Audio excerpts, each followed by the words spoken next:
Winningest Washington Redskins coach of all time, today back in Washington, but as head coach of the Chicago Blitz.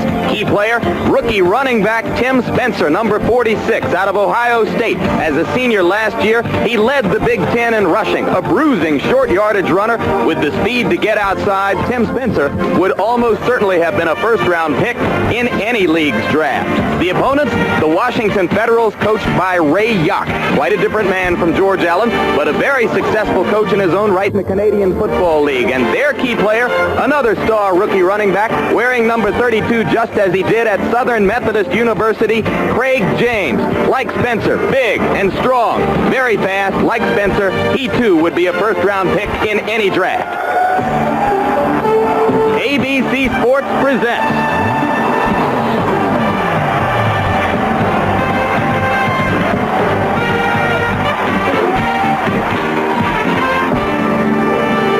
the season premiere of the United States Football League.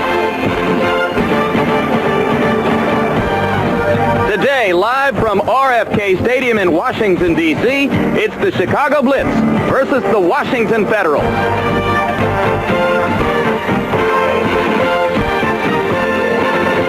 The scene live in RFK Stadium. George Allen on the sidelines for the first time here since 1977. Across the way, Ray Yock, coaching here after 12 years in the Canadian Football League as head coach of the Washington Federals. A drizzly, cold day, not unlike the kind of weather you would expect here in RFK Stadium in late October or early November. It feels like football weather. Hello, I'm Jim Lampley, and I'll be honest with you. I will wait to see how many of you are that anxious to see football in spring, but everything I've seen and heard in the past 3 weeks leads me to believe that this experiment, the United States Football League, has a great chance of flying. Clearly, in my view, there are enough pro football players to go around for this league to field a credible product. And clearly, there are enough big-name football coaches, some of them with long-standing identities in American football, who are willing to commit themselves to this project.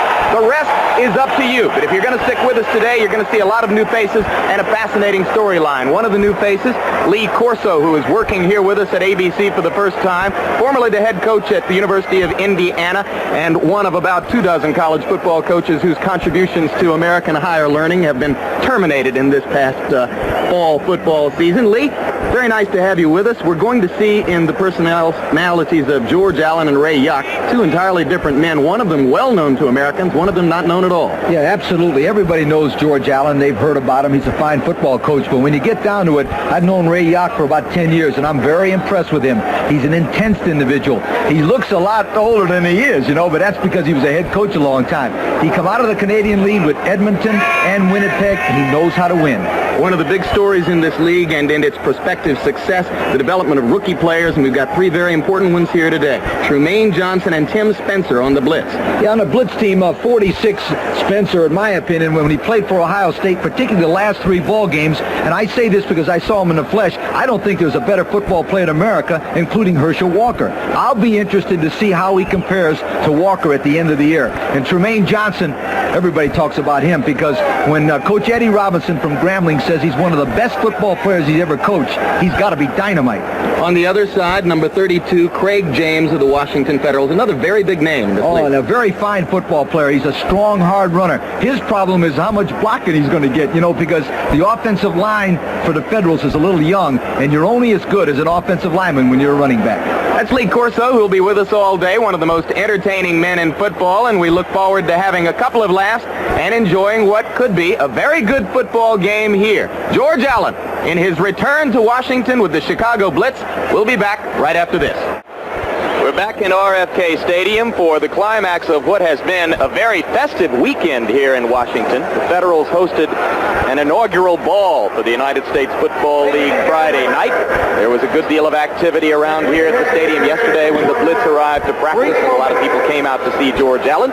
And right now, Lou Rawls, one of the greatest singers on this continent, is going to render an a cappella version of our national anthem. The United States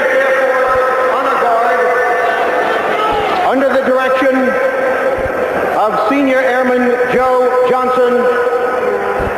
While they're staying at attention, we invite you to stand, please, for the singing of our national anthem by special guest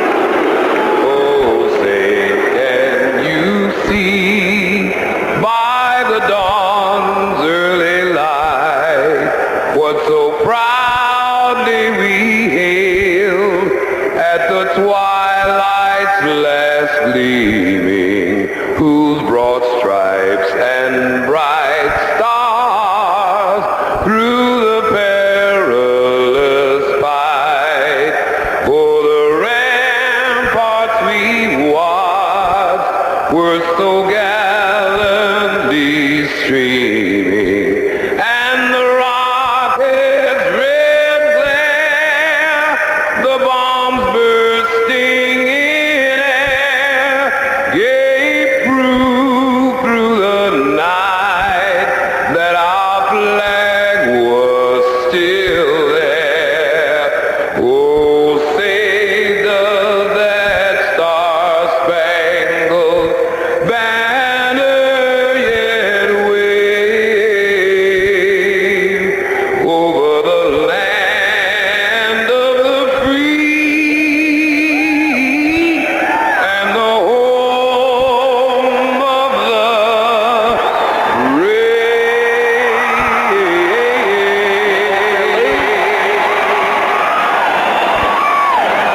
And as Blue Rolls fills the place up with his voice, the balloons are released, and the festivities continue.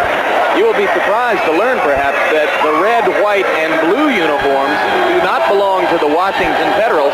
The Chicago Blitz wear red, silver, and blue with some white trim. And the colors of the Washington Federals are green and black, which are also the colors of the Federals' owner, Burl Bernard's yacht. He's a yacht racer. The Federals have won the coin toss and will receive, and the Blitz will be kicking off. There are the weather conditions, 54 degrees, wind about 8 miles an hour out of the northeast, 90% humidity, and that says it all. The rain has been falling most of the morning and all through the early afternoon here at RFK Stadium. The field was under a tarp until about an hour and a half ago, but it is bound to be wet, if not sloppy. Certainly wet right now. Deep to receive, number 44 on the right of your screen is Mike Guest out of Ohio State, a defensive back. And number 16 on the left was Reggie Smith. Remember him, the tiny one from Atlanta, 5 feet 4 inches tall. And there's Frank Corral, who you remember from the Rams and UCLA, an alum favorite, kicking off as Reggie Smith picks it up at the 8-yard line and has a big opening across the 35 to the 38-yard line. A little boost for the Federals as they get ready to go on offense. Number 57, Doak Field, reserve linebacker out of Baylor, made the stop for the Blitz. And Reggie Smith will stay in the ball game at one wide receiver. The other starting wide receiver will be Mark Brown. There are the skill position starters. The quarterback, Kim McQuilkin, you'll remember, as a backup for the Falcons and the Redskins. And along the offensive front, there are not any household names there. Perhaps the strongest blocker, number 60, a rookie right tackle out of Maryland, Dave Pasella. In the backfield with McQuilkin, number 32 will be James. Number 39, James Mayberry, the fullback out of Colorado, formerly with the Falcons. The other wide receiver is Mark Brown, a rookie from Towson State. And on first down, it will be James. And he is going to be done. First man back there was number 52, Stan White, and number 28, Don Schwartz. Strong safety came up to finish James off. Call it a loss of 3 back to the 35, and it will be 2nd and 13. Come on, Steve! McQuilkin is number 11. And number 32, now in the split back formation, is Craig James.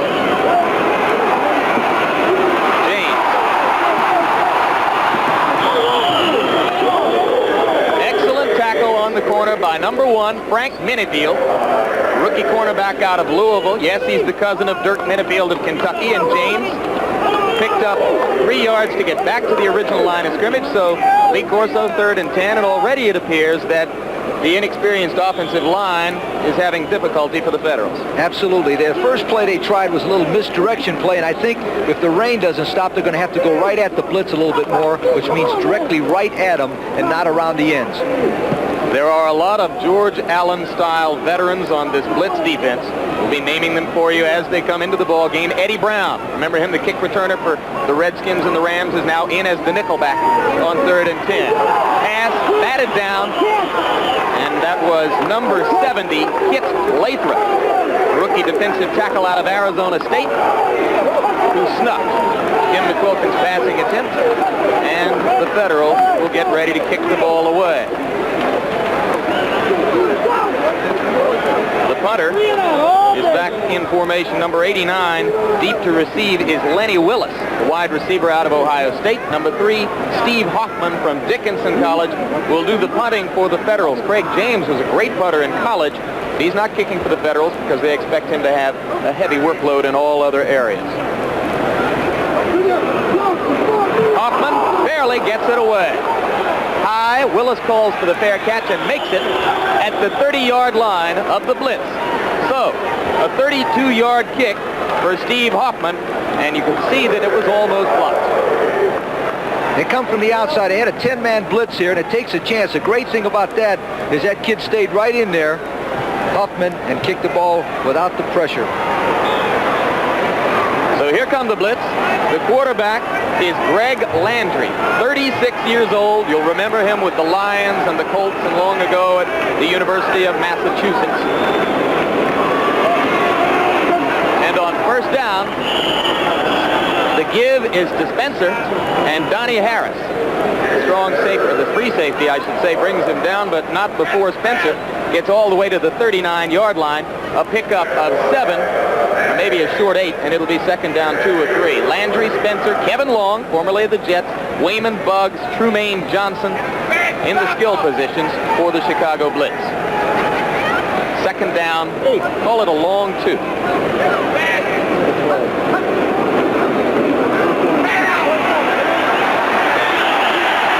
That is Kevin Long. Second, that is Spencer again with the football. Benny Smith, number 92. First-year defensive tackle out of Missouri, made the stop for the Federals, but Spencer was able to pick up enough for the first down, so the first down of the ball game. Offensive line, Ricker, Taylor, Stevenson, Wally Pursuit, Tim Norman, and Nick Ayer.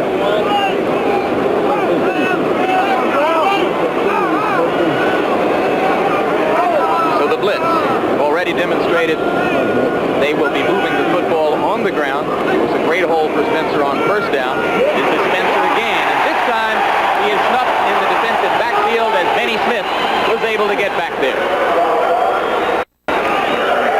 Jim, you can see automatically that the blitz plan is to go right at this young defensive team of the Federals. Right at them means run straight at them and not too fancy. There's a look at Benny Smith, who made the play for the Federals. It was a loss of 2. It is second down, 12 yards to go.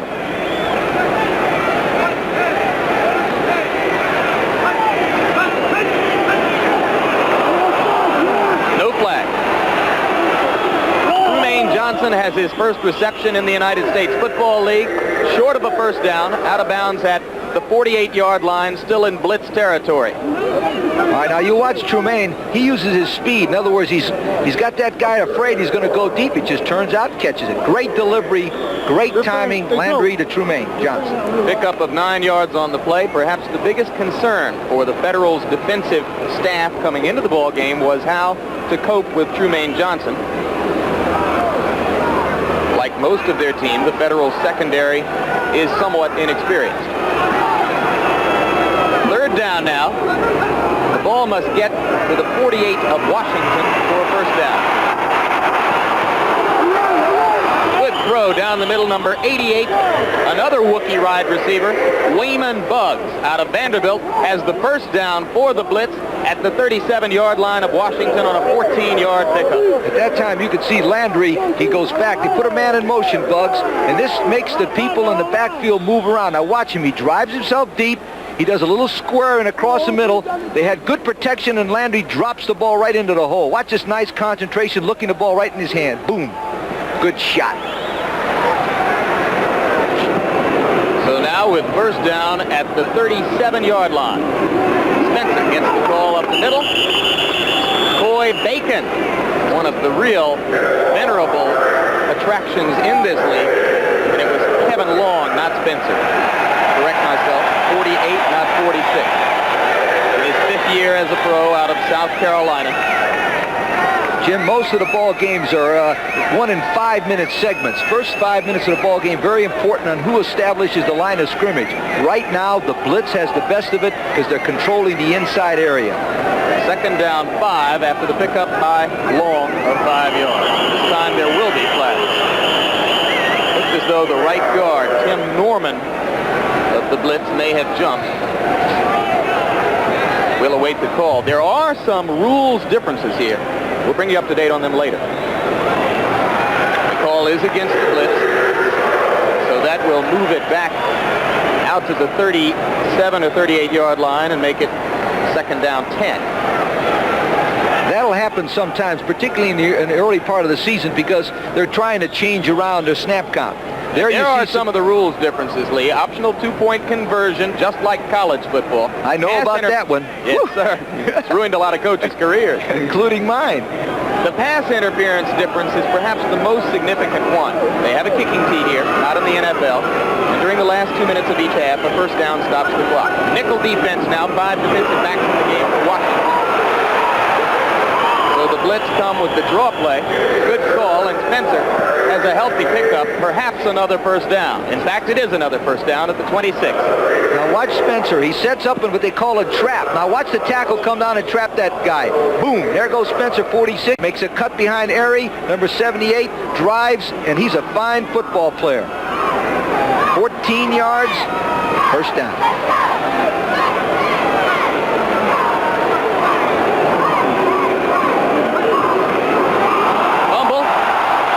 Spencer's on it.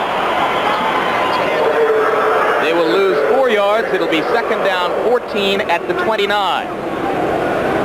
Those things will happen at the beginning of the season. I don't care what league, if it's at the elementary school. But this situation here will be worked out as they play longer and longer. Greg Landry, 36 years old, and of course not regarded as a mobile quarterback. That has never been a high premium for George Allen offense. There are the stats, 2 of 2.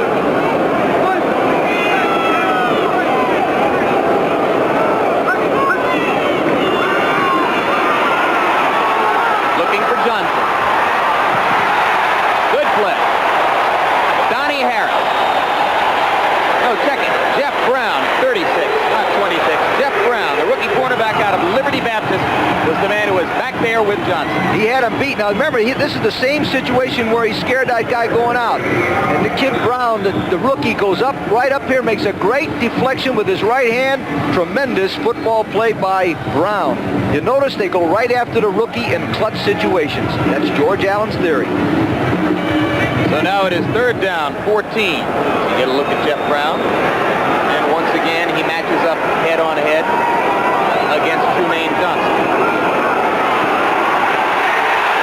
And Landry will go down. Number 79, Coy Bacon, who's been doing that for 15 years, got in there again, as did number 70, Drew Taylor, and 92, Benny Smith. All of them surrounded Landry. Watch Coy Bacon now. He makes a good outside move on number 75. Taylor. Rob Taylor's only a rookie, see? A rookie from Northwestern, and that guy Bacon's been playing longer than Taylor's been living. And he moved him with a great outside move. So the Blitz, who were pushed out of field goal range by that sack, will punt the ball away.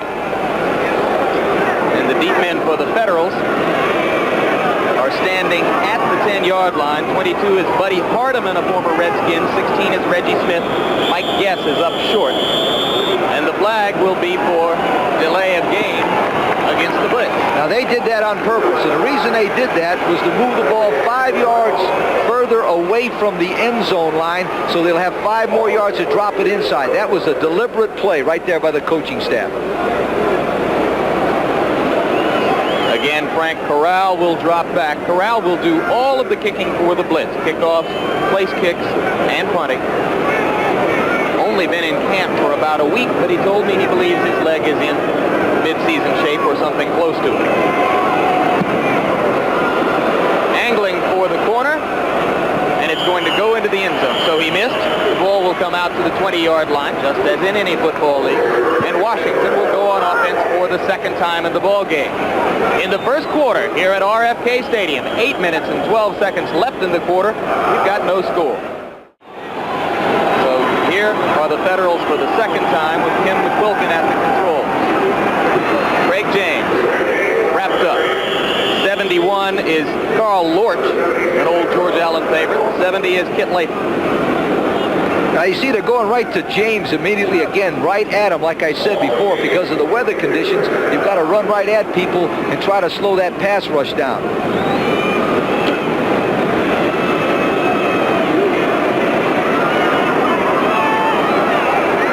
Look at the USFL ball, which is 3/8 of an inch shorter than an NFL ball. You'd be surprised how much difference that can make in the feel of the ball.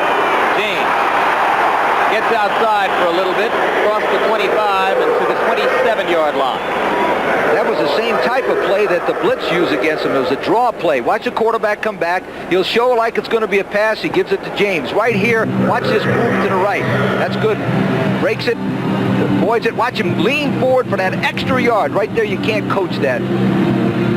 Good block on the play by James Mayberry, number 39, the fourth-year fullback out of Colorado. You'll remember him for the Falcons, who used to block for William Andrews and Lynn Kane. Third down, 3 yards to go. Wilkin gets away from one man. Flag is down as James drops the ball. James had beaten Stan White. Would have had a pickup of about 20 yards. And very quickly, let's go down to Al Lerner of our Chicago station WLS, who's on the sidelines with Coy Bacon. Is the hitting anything comparable to the NFL in this first series? Well, it's good football. That's all I can say for right now. It's going to be a good league, and a lot of young talent out there, and it's going to be a good game. Okay, thank you very much. Let's go back up to Jim and Lee. All right, thanks, Al. And that was 39-year-old Coy Bacon, 15 years out of Jackson State, the Rams, the Chargers, the Bengals, the Redskins, and he can still play. The holding penalty was declined there. They wanted the football. So it is 4th down 3. That is Lenny Willis. Deep to receive again for the Blitz as Steve Hoffman prepares to kick it away for the Federals. Hoffman's last kick was 32 yards, and you'll recall that it was very nearly blocked. Looks like they're coming again, Jim. And once again, they were close. Again, Willis will call the fair catch, leans forward and manages to gather it in at the 44-yard line. And this was a 29-yard kick for Hoffman, who is not exactly having a big day with the punt. We'll be back. You want cheerleaders? We've got 60 of them here today. 30 have been outfitted for each team. George Allen does not notice cheerleaders when he's on a football field. Bob Barber, number 90, is now in the ball game for Bacon at defensive end. That's a frequent substitution we'll see in running situations. But Landry wants to throw, now comes out of the huddle and gets his 36-year-old legs across the 45 and up to the 48-yard line before Ed Baxley, the middle linebacker, dropped him. It's gain of 4. It'll be 2nd and 6. Looks like the Blitz's theory is they're going to run Spencer on first down, or they're going to fake Spencer. Now watch. Yeah, watch it. He makes a nice fake here to Spencer. Remember that play they've been running? He sets his feet deep. The protection breaks down, but watch him make a little quick move here. I like this part, though. He tucks the ball away at the last minute. Notice 2 hands? He ought to. He's old enough. He ought to know that. 2nd down 5. Federal showing blitz. They give it to Spencer going in the other way, and he gets only a couple.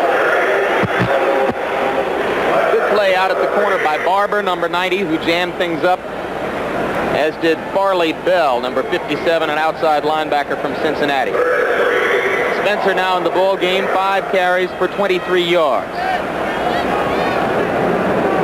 You'll notice a difference in the grass in your picture. The middle of the field is solid grass, and the other side, both sides are painted green. Now here's an either way call on 3rd and 3. Ball's right at midfield. Trumaine Johnson again, down to the 36-yard line. Nothing that Jeff Brown could do about it, as Trumaine got the inside on the curl pattern and the ball was well thrown.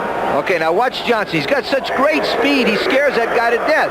That's Butler. Back and he comes back, scares Brown to death, gets the first down. A perfectly thrown ball and a very imaginative call on that situation.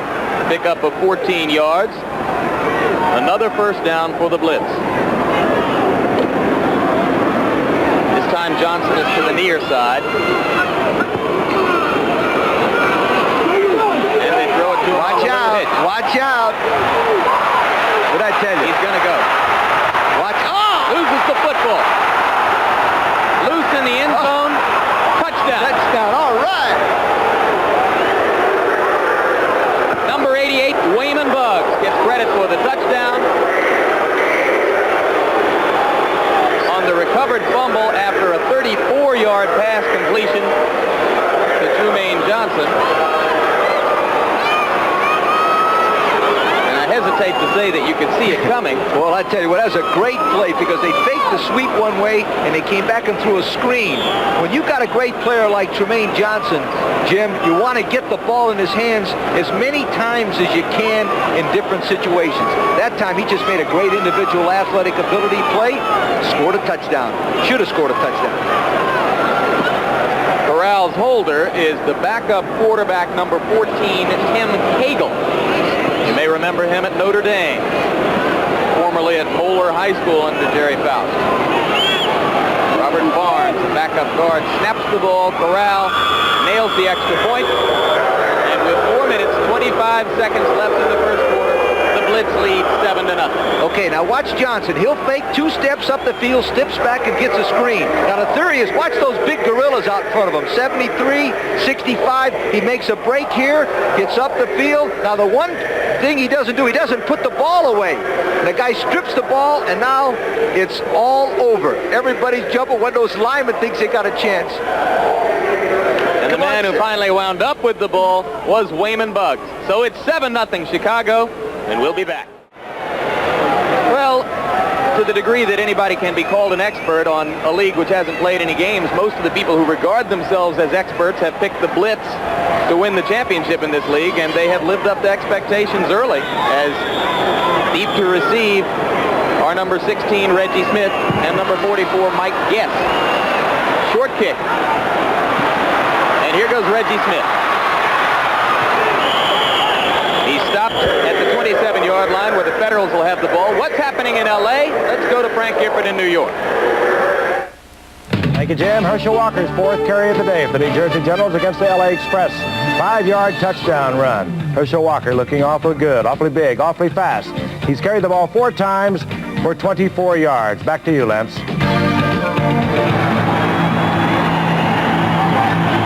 Herschel Walker has already begun to make his mark as Kim McQuilkin brings the Federals out on their 3rd possession of the ball game. Still without a first down. Number 16 is Reggie Smith. All the way to the 49-yard line. Pickup of 22 yards. Virgil Livers, number 24, dragged him down from behind. That was a beautifully executed pass. It was in a spot pass. The quarterback dropped back 3 steps and threw to an area. Watch. He'll go 1, 2, 3. He'll throw to a spot right there. And it's the receiver's responsibility, Smith, to get there, breaks a tackle. A very, very fine football play. First down. And I think that's the first one they've got. Finding the spot in the zone between Livers, the cornerback, and Don Schwartz, the safety. On first down, Craig James hit hard across the 50 and down to about the 48-yard line of the Blitz. Jim Fonhorst, rookie linebacker out of Minnesota, number 55, made the stop. There are the stats on the scoring drive for the Chicago Blitz. 56 yards, 4 plays, and of course, Wayman Buggs getting the touchdown on the fumble recovery in the end zone after a 33-yard reception there, calling it officially, by Trumaine Johnson, who fumbled the ball. McQuilkin on 2nd down.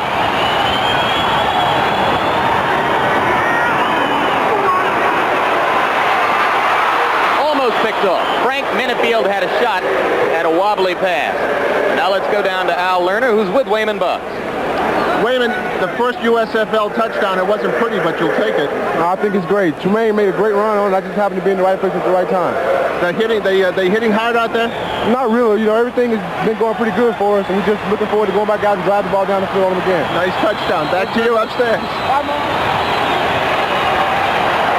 3rd down and 10 yards to go now. Number 22, Buddy Hardiman, the former Washington veteran, is in the ball game, and now the officials are going to take a moment to discuss something. I'm a little confused by the spotting of the ball, because I believe that it was supposed to be in Blitz territory at the 48, and they have moved it back to the original line of scrimmage at the Washington 49. James picked up 3 yards on the 1st down play. Well, it's their first game too, right? In case you're wondering who they are, the referee is Tommy Miller. The head linesman is Jim Mahan. The umpire is Tony Kramer. The line judge, Tony Viteri. The back judge, Bill Wright. And the field judge, Wes Ward. All household names. Some of those NFL officials have become household names over the years, to be sure. These gentlemen are hoping just as much as everyone else in the league that they have a future. And for once in my life, I was right. So they do move the football down to the 47-yard line. How do you like that? Tell them the truth. You looked at the scoreboard. I'm entitled. Buddy Hardiman, former Redskin utility back, is in there. So is Joey Walters, an outstanding wide receiver up in the Canadian Football League who just came down a few days ago. McQuilkin loses the football. 74, who made the hit, is Joe Ehrman.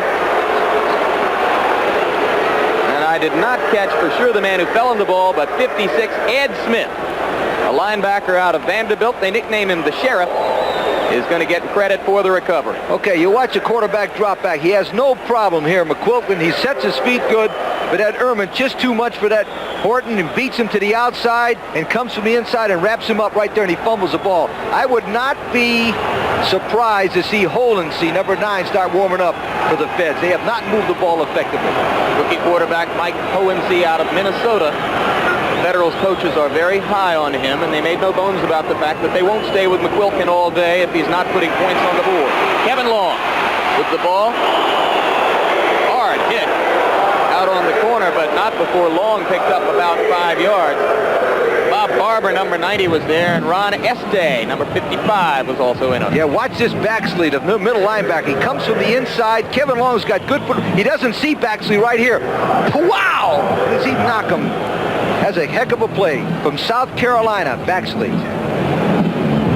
Hitting Kevin Long, who also played at South Carolina. 2nd down, 4.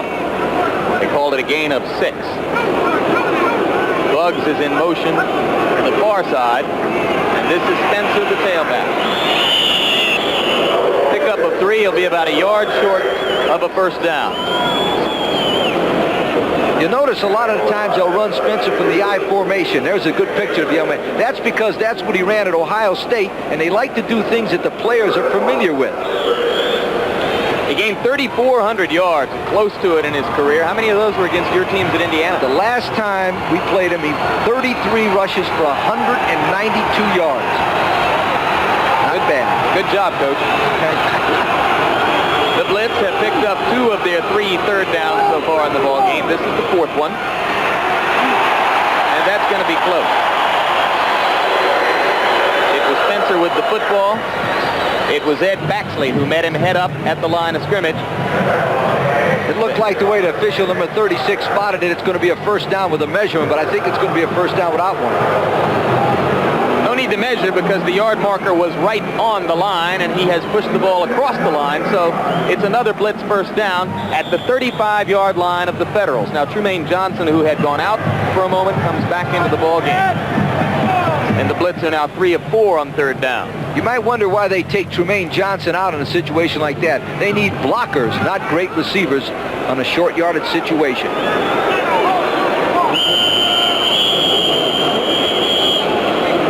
Looks like the blitz center, Wally Pursuit, doesn't like the way the ball was spotted there. Or it could be wet. The center has the right to ask for a dry ball at any time he wants.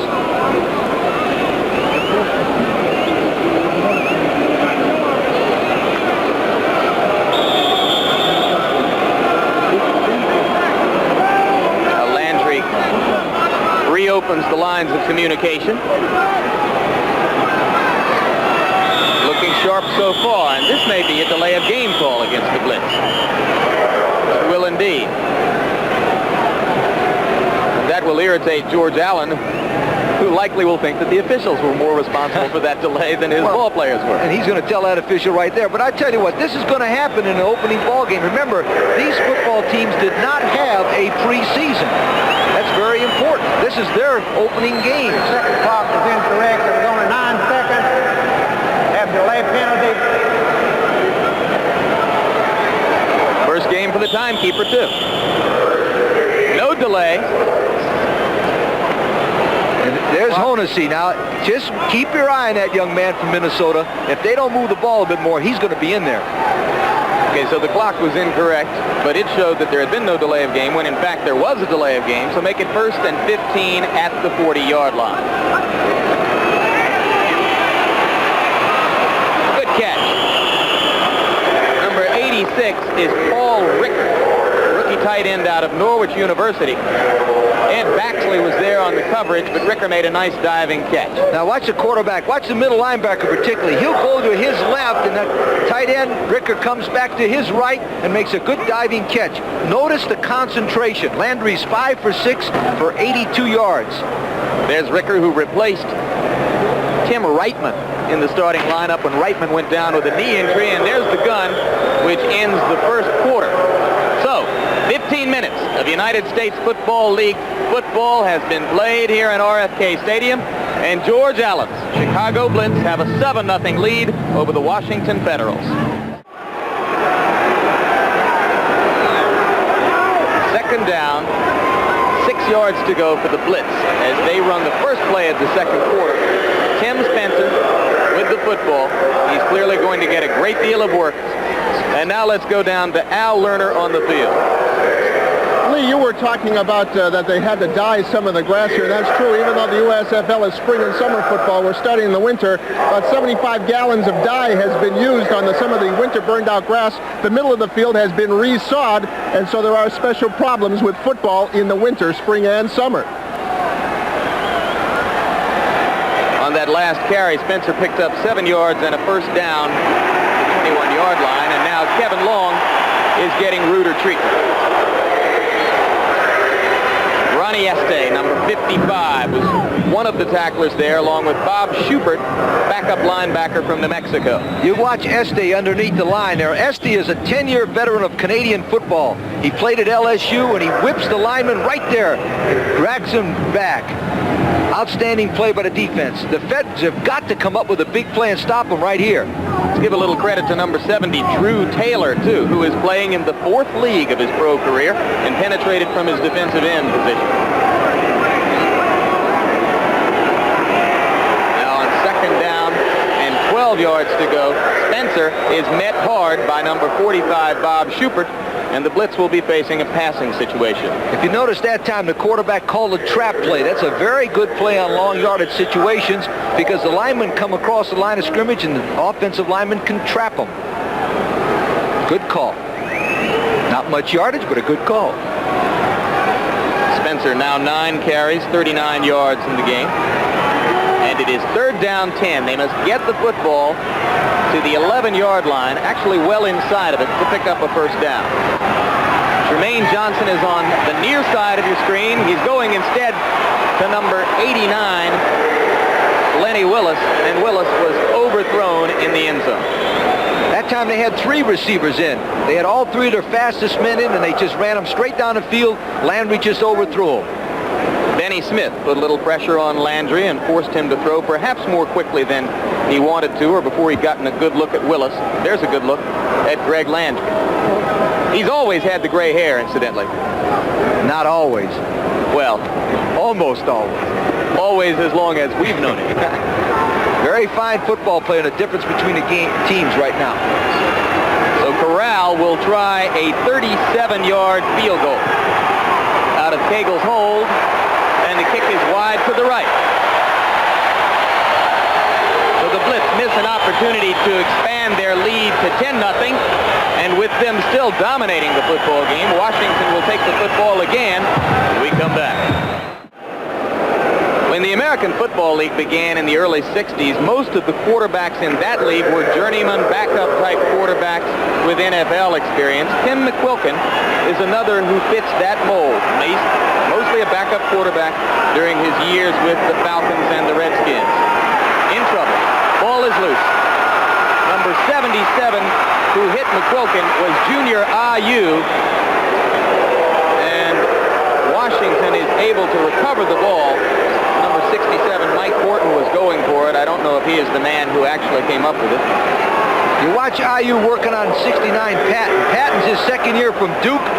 IU as coach has played 10 years. That's the difference right there. Gets him from the blind side. Quarterback has no defense for that. Great fumble recovery by the quarterback right there. Tim McQuilkin showed you a little bit of pressure, a little bit of guts when he went after that football like that. Loss of 12 yards on the play. Second down, 22. They got to get the ball all the way out to the 30 for a first down. James gets away from one man, but not two. 24, Virgil Livers forced him out of bounds. Number 28, Don Schwartz, the free safety, the strong safety, I should say, was the first man back there to put pressure on Craig James. You know, Jim, it's obvious when you're watching a ball game that these young offensive linemen from the Feds are having a hard time with Lorch and Erdman and Lathrop and Alu. All those guys have played. Erdman's played 10 years. IU has played 10 years. And there's 3 rookies on the offensive line of the Feds. That's the problem right now. There's a look at Craig James, who has gone out of the ball game. 5 defensive backs in the game now for the Blitz. The Feds face third down, 18 yards to go.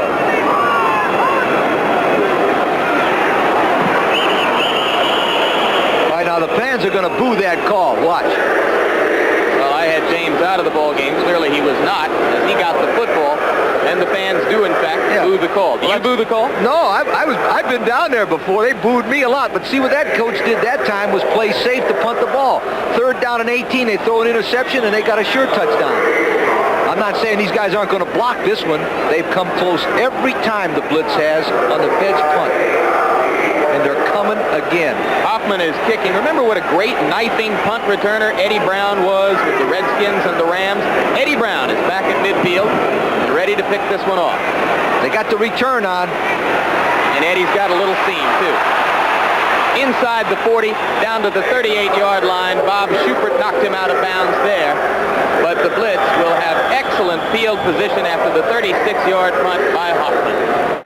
Played about 19 minutes in this game, and Chicago has had the ball for 14 of those 19 minutes. The Feds have had the ball 4 times and have yet to hold it more than a minute and a half. So now Landry and the Blitz take control again at the 38-yard line of Washington, leading 7-0 already. Spencer just goes between tacklers for a few yards. Este was there. They're running Spencer from the I formation, like I mentioned before. There's Holensee warming up. Now, I'm not criticizing McQuilkin, but the problem is with McQuilkin, he doesn't have quick enough feet to get away from those gorillas that are chasing him down. Holensee is quicker, faster, and can avoid the rush, and that's why the coach is making the move.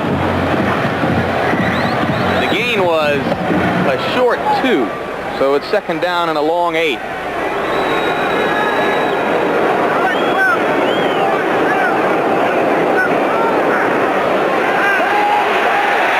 Landry wants to go deep.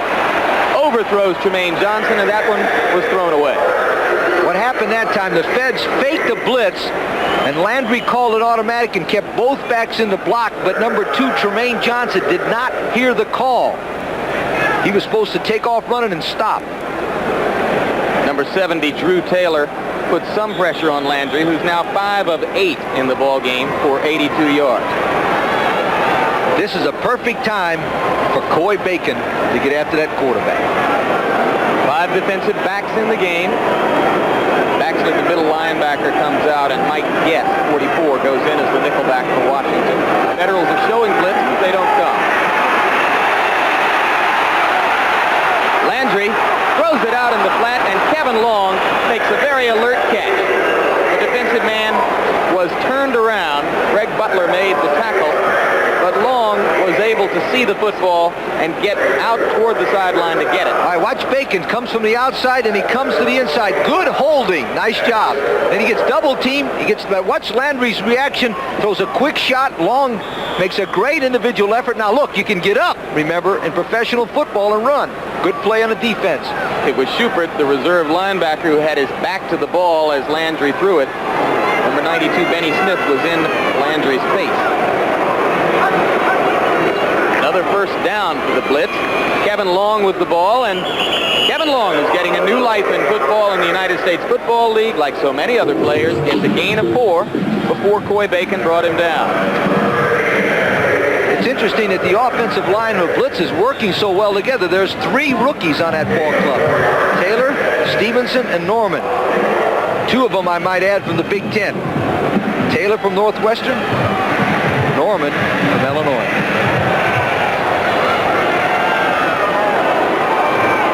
Second down, 6.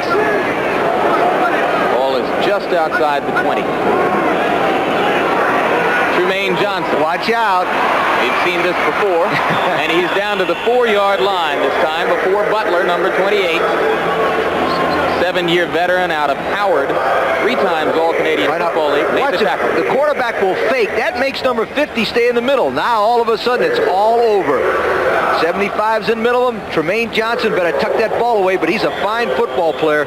I would say right now, just from watching this game, Tremaine Johnson could be one of the best players in America. Anywhere. And because of the way they are playing him, that particular play is available all day long. Absolutely. So it's 1st and goal now. This is Kevin Long, and he scored. Second touchdown for the Blitz as Long goes in from 4 yards out. The Federals offered very little resistance on that drive. Okay, now watch the quarterback hand the ball to him deep to Long. Now watch him make a quick break to the outside. You see, he was supposed to go over the middle, then cut to the outside, tucks the ball with 2 hands. We have a rule, 2 hands on the football until you score. That man has been well coached at South Carolina 5 years ago. 6-play drive, 38 yards. Took 3 minutes and 4 seconds. As Landry eased the Blitz into the end zone. And now Corral will try to make it 14-0. He does. Now let's have another look. All right, he gives the ball deep to Long. He's supposed to go off the left tackle, but he sees it crammed up, breaks to the outside. Now watch the 2 hands on the ball right now. That's beautiful coaching by his college coach.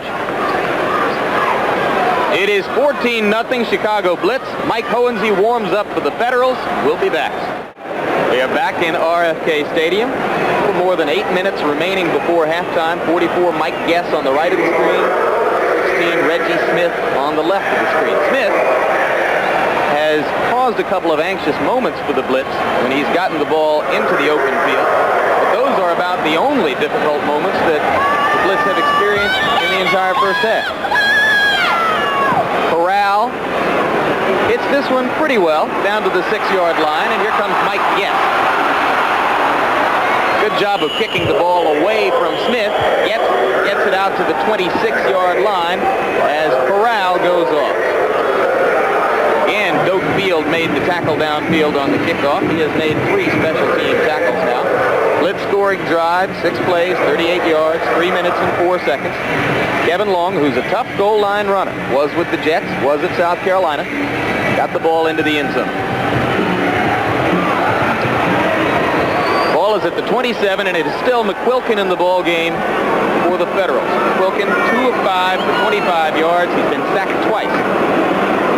Craig James, 3 tough yards against Joe Ehrman, one of the veterans on that Blitz defense. And now let's go down to Al Lerner, who's with Trumaine Johnson. Trumaine, first pro game. You feel like a pro now? Yes, I do. The team is really executing well. And we're really putting out, and we're fired up, and we have the lead. We just hope we can... Is there a better receiver on the field than you right now? No. Okay, thank you very much. Let's go back upstairs. 4 catches for 72 yards in the game so far for Trumaine. Eddie Robinson called him the best receiver he ever had at Grambling. That covers some ground. Wilkin on 2nd down and 8. Overthrows the screen pass. He was trying to get it to Mark Brown, a rookie wide receiver. Carl Lorch and Joe Ehrman were the ones who were coming in hard on McQuilkin. Look at that, Lee.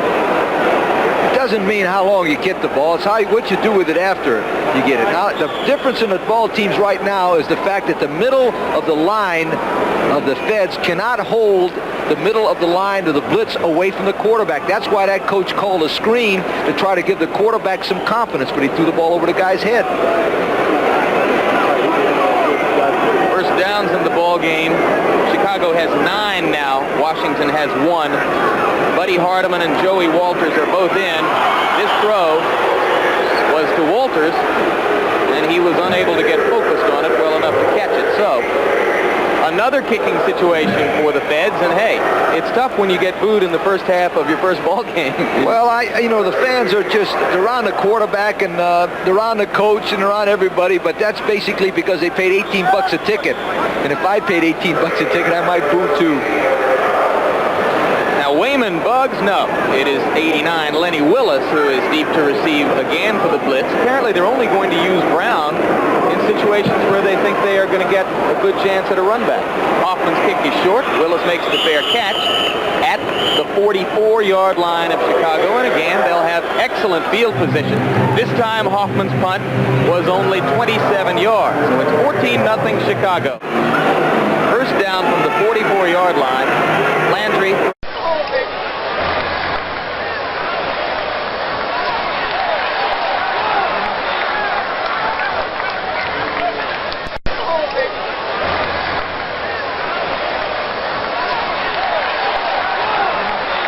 To the left of Spencer. Spencer catches the ball right here, follows number 65, and goes down and makes a good block, and Trumaine Johnson even gets in the way of a guy. Not bad for a receiver. Butler, the cornerback, was there along with Zupancic to run Spencer out of bounds, but not before he picked up 11 yards.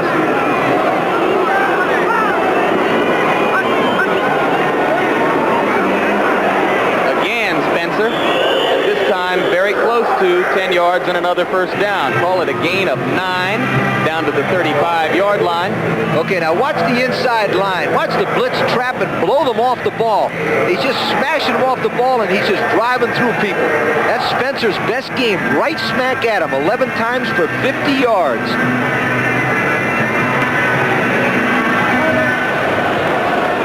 It wasn't always this easy for Greg Landry. Down 2, actually a long one. Kevin Long trying to pick up the first down, may have fallen short.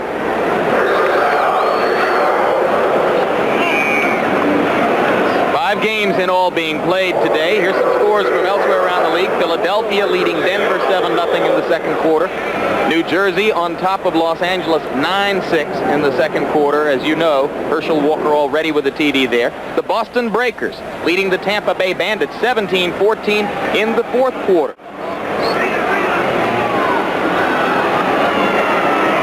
They did get a first down on the short run by Long, so now it is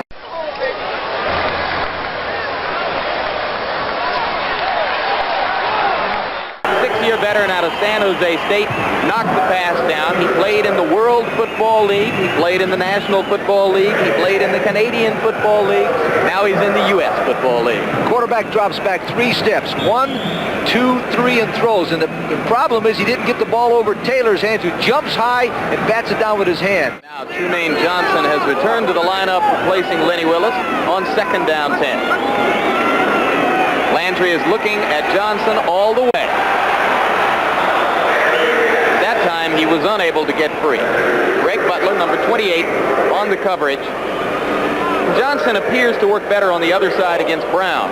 Butler makes a great player, but I think basically what problem was, their protection was different that time. They did what we call a bootleg. They started one way and came back, and Tremaine could not beat that guy deep. Good play by Butler. Now Willis is back in the ball game, replacing Trumaine Johnson. Check it, replacing Paul Ricker, the tight end. So now they have 3 wide receivers on 3rd down and 10. Willis in the slot. Johnson is to the far side. Landry, and this is what he doesn't do well. He's doing all right here. He did hold on to the football and get back to the 33-yard line for a gain of 1 yard. Number 70, Drew Taylor, was the man who got in there and chased him out of the pocket. 79, Coy Bacon, got there too. That's a great play by Coy Bacon. Quarterback drops back. Now watch the quarterback. He's got to try to hit the man across the middle, but this protection breaks down with Taylor. But now watch the effort on Coy Bacon right there. Come on, Coy! Yeah! You gotta love him. Coy says he's 39 years old. Some people dispute that. And it's not that they're saying he's 36 or 37. We're looking more into the numbers in the 40s. But Coy says 39 years old. He's got the rap down. He knows that he was supposed to be born in 1944, and I believe it. He's playing like he's 29. Now Corral is going to try a 51-yard field goal, which is blocked. There's the break. Free ball. Mike Guess, 44, is the man who was chasing the football. Jeff Brown, 36, was there also. And the Federals will have good field position for one of the first times. Guess, 44, was the man who recovered it. Jess Brown, number 36, was the one who blocked it. That was a great inside rush by the left side. But you know what did that play? Coy Bacon's great play, stopping him, making him go for the field goal, forced that. Now, Coach Yock, now watch him. He's going to come through here, but they come from the right side. He'll dive, tip it, right there. And now Mike Hohensee has come into the ball game for the Federals, so the crowd comes to life. Craig James on 1st down, picks up 3 yards, and already with Hohensee in the ball game, the offensive line seemed to fire off the ball better than they have before. Well, you know, it's always like that, and there's no reflection on the quarterbacks or the coaches, but they're always second-guessing everybody. But in this situation, they needed something. Obviously, they weren't moving the football. The coach did a smart thing by making the move. 17, Joey Walters in the game at wide receiver, replacing Reggie Smith. Federals coaches expect him to be their number 1 receiver sometime. He's only been around 3 days. Hohensee wants to go deep.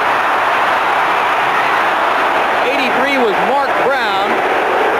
24 on the coverage was Virgil Livers. The fans want a pass interference call against Livers. Stan White wants a pass interference call in the opposite direction against Brown. Hohensee round up and throw it long there. You know, Hohensee's wrapped. Now watch this kid run. Mark Brown gets down, he breaks a little bit to his outside, and he starts running. It's called a fly pattern. He's taller than Livers, and that's what they're trying to do, get the tall man on the short man, but it's pretty good pass defense. Territorial rights. Now on 3rd and 7, Buddy Hardiman is in the game for Mayberry. Hohensee gets a little time, but overthrows on the out pattern, trying to hit Joey Walters. You notice what they did that time, Jim, which was very smart. They brought Hohensee half roll. In other words, they brought him away from the middle of the pocket. The reason is he's not very tall, and he can't see over the lineman. Federals have had 6 3rd down situations, have yet to convert one into a 1st down. And rather than attempt a field goal from all the way out here at the 42, which would have to be about a 59-yarder, Steve Hoffman is on. Willis, 89, and 25, Eddie Brown, are both deep this time.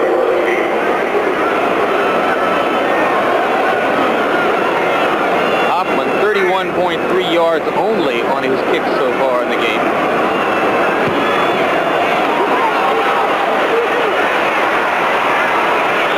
And again, Willis makes the fair catch, this time back at the 11-yard line on a 32-yard punt, which turns out to be very effective. It's 14-0 Chicago. Quarterback out of UCLA has replaced Mike Ray, and he has 2 consecutive completions. This one goes out to Tony Bodie, and it puts the LA Express out on top. They lead 13-9. They got the conversion. The LA Express has come back under the arm of Tom Ramsey. Back to you. Back in RFK Stadium. Those Los Angeles Express uniforms remind you of anything you've seen before, Lee? They look like Oakland, doesn't they? A little like Oakland, a little like the Cowboys when they're in their dark blue jerseys, too, with all that silver and dark. Now the Blitz will start from their own 11-yard line. On their previous possessions, they were always in great field position, starting 2 of them in the Federals territory and the rest outside their 40. First down, Spencer gets about 8 yards out to the 19. Got around the corner. Jeff Brown chased him out of bounds. Hey, Jim, you know, and it's interesting. That play there was almost exactly the same play. Remember that they ran against Ohio State, ran against Michigan that you had on the beginning of the show? Makes a great play. Remember Obed Ariri? That was him, number 1. Broke some NCAA records while kicking for Clemson. He might break one here standing the longest. It's second down 2 after Spencer's 8-yard gain on first down. Now Kevin Long goes the other way. And Long is met and dropped short of a first down by Ronnie Estee and John Zupancic. Here it is 14-0 Chicago in Los Angeles. The Los Angeles Express lead the New Jersey Generals and Herschel Walker 13-9. Number 84 Cozen in the ball game now at tight end, as they will go with 2 tight ends on third down and about a yard. Long has been getting the short yardage. And it is Long again, who busts across the 20 to the 23-yard line for a Blitz first down before Ed Baxley made the stop. Total offense, Chicago 200, Washington 24.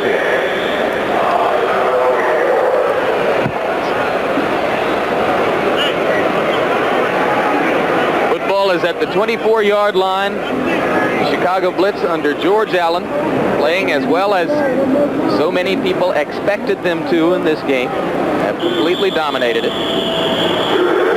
Blitz, of course, will be in the Central Division of the United States Football League as we get the 2-minute warning now, 2 minutes to go before halftime. So when we return to RFK Stadium, there'll be 2 minutes left in the half. It's 14-0 Chicago. You see Craig James, who is now on the sidelines as the Washington Federals play defense against the Chicago Blitz. The Blitz with a first down at their 24-yard line in a half they have completely dominated. James' rushing statistics reflect the futility of the Washington offense so far. Those 18 yards represent 18 of the 24 yards they have gained in the ballgame. And they have not been easy yards. Trumaine Johnson is to the far side. Wayman Buggs is in the slot. Kevin Long has the football, and Long is across the 25 and close to the 30-yard line. He has great leg drive straight ahead. He's strong. That's a very conservative call, isn't it? You're ahead 14-0. You got the other team in around, and you run right smack up the middle. George has never been thought of as a flamboyant offensive strategy. He might be trying to go in 14-0, which wouldn't be too bad, particularly when he's playing such good defense up front. Long 10 carries for 32 yards. You know, throughout his career, a typical George Allen blowout is not of the 45-0 variety, but rather when you beat a team like 22-3 and hold them to 7 or 8 first downs and get 5 or 6 turnovers. Spencer on first down has big yardage, and this may give him the room to try a little bit as they go out to the 39-yard line. Now, here's a new USFL rule. Just as in college football throughout a ball game, here only in the last 2 minutes of each half a first down stops the clock. So when you gain a first down on a running play like that, unlike in the NFL if you're working the 2-minute drill, meanwhile the clock on the screen runs just to show that I'm dead wrong. The first down was supposed to stop the clock. It stopped, and then it starts when they set the screen. All right. Oh, watch that play. Beautiful. Trumaine Johnson again. Uh-oh. He is to the 39-yard line of Washington. Donnie Harris made the stop which saved a touchdown. But so far, the Federals have no way of covering Trumaine Johnson. Now, he goes on about 15 yards here. They fake the screen, and then he looks for the ball. Watch. I tell you what, I don't know how much they paid that guy, but they didn't pay him enough. On first down, Landry throws over the head of Trumaine Johnson. So that'll make it second down 10. There are 43 seconds now left in the half. That play was designed to throw a sideline pass to Johnson. If he was not open, throw it out of bounds and stop the clock. Very good strategy. That's Charlie Waller, the offensive coordinator, telling Willis what he wants done. Charlie Waller, who was himself once a head coach in the National Football League. And also in Clemson. Used to coach the San Diego Chargers.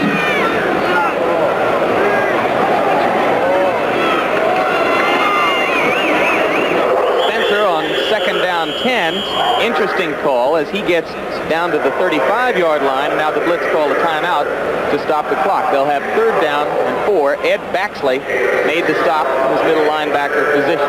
So with 37 seconds left before the half, and the Blitz leading 14-0, we'll be back. There's a look at Ray Yock, who is formerly the coach of the Winnipeg Blue Bombers. Before that, he coached in Edmonton in the CFL. And the Blitz, who are 6 of 9 on third down situations so far in the ball game, have third and 4. Ball at the 33. Landry wants to throw to Trumaine Johnson again, and this time Johnson ran a different pattern than the one that Landry was anticipating. They try to run Trumaine Johnson straight up the field, and then we're going to run a sideline cut, but he just didn't get the signal straight. It's fourth down. It's going to be an interesting call here. Well, I don't think they're going to try a field goal again because, frankly, he had Corral kicking from 51 or 52 yards. He was beyond his range anyway. Plus, the coach figured they blocked the last one. He didn't want to get into that situation, have him block it, pick it up, and score, and go in with momentum.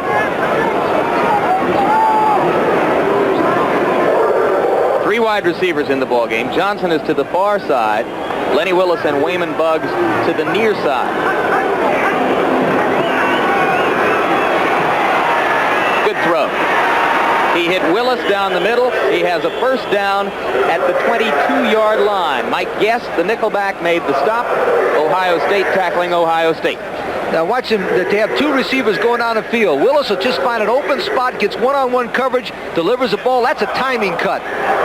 Makes a good play there. That's Ohio State tackling Ohio State. Woody would be proud of those guys, wouldn't he?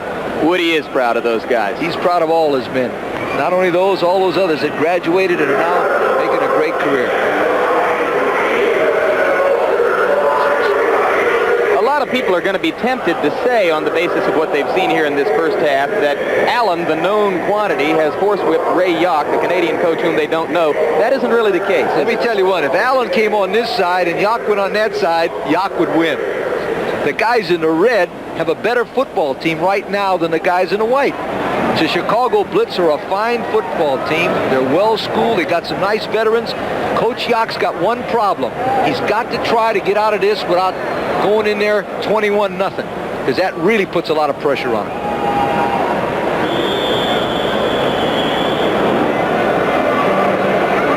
But for the moment, there is nothing that Yock can do other than to hope his defense is going to be able to resist Chicago here with 25 seconds left on the clock. They mark the ball out at the 23. Trumaine Johnson is to the far side, and again, with 3 wide receivers in the game, Willis and Buggs are to the near side. Here they come. The Blitz got through, and Johnson gets a touchdown anyway. Geez. What a catch. No flag, no call of offensive interference, which the defensive backs for the Federals might have been looking for. Donnie Harris was there, as was Butler. Johnson took the ball away. There's absolutely nothing you can do about this. Butler's a 7-year pro. Trumaine runs in and runs a corner route, and from then on, it's athletic ability. Now, watch the concentration. Oh, I don't know what Herschel Walker got, but this guy's better than Herschel Walker. I'm telling you. Well, I don't All right, know. Wait a minute. I bet you. This guy's unbelievable. There's another look. That is a touchdown pass from Landry to Trumaine Johnson. Look at that. He almost lost the football and got it back. That's a remarkable play. That's a remarkable player. And the extra extra point by Corral is good. It is 21-0 Chicago. Trumaine Johnson, under the coaching of George Allen, in this first half, Trumaine Johnson has 6 catches for 116 yards. See what Herschel Walker's got. Well, he's not catching the ball way down the field. I know. That's why I said this guy is a great football player. I mean, I don't care what league you're talking about. You know, Jim, you can see natural great ability in that kid. Now, watch this exceptional play here. And you know, you could be critical of the defensive back, but he's playing his area pretty well.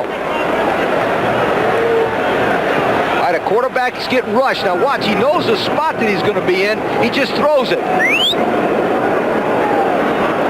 guys. Oh, man. You think Eddie Robinson's proud of that?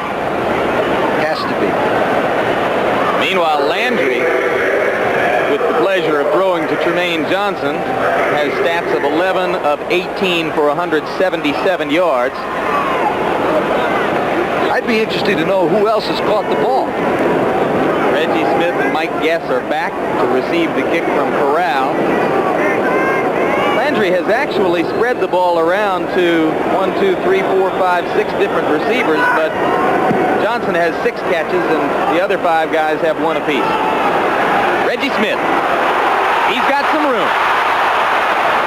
Out to the 41-yard line. You see that Corral was in on the tackle along with Doug Cozen.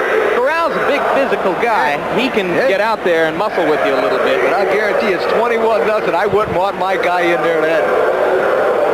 Scoring drive for the Blitz, that time 89 yards, their longest drive of the ball game, 11 plays, time of possession 3 minutes and 6 seconds, and Johnson got the touchdown. So the Federals with 3 wide receivers and 14 seconds on the clock to try to hoist one up. Instead it is the screen. Buddy Hardiman has the football. Hohensee is still in the game. Stan White, first time we've given him a call on a tackle. 33 years old, 11-year veteran out of Ohio State. Played with the Colts and the Lions. Made the tackle for Chicago.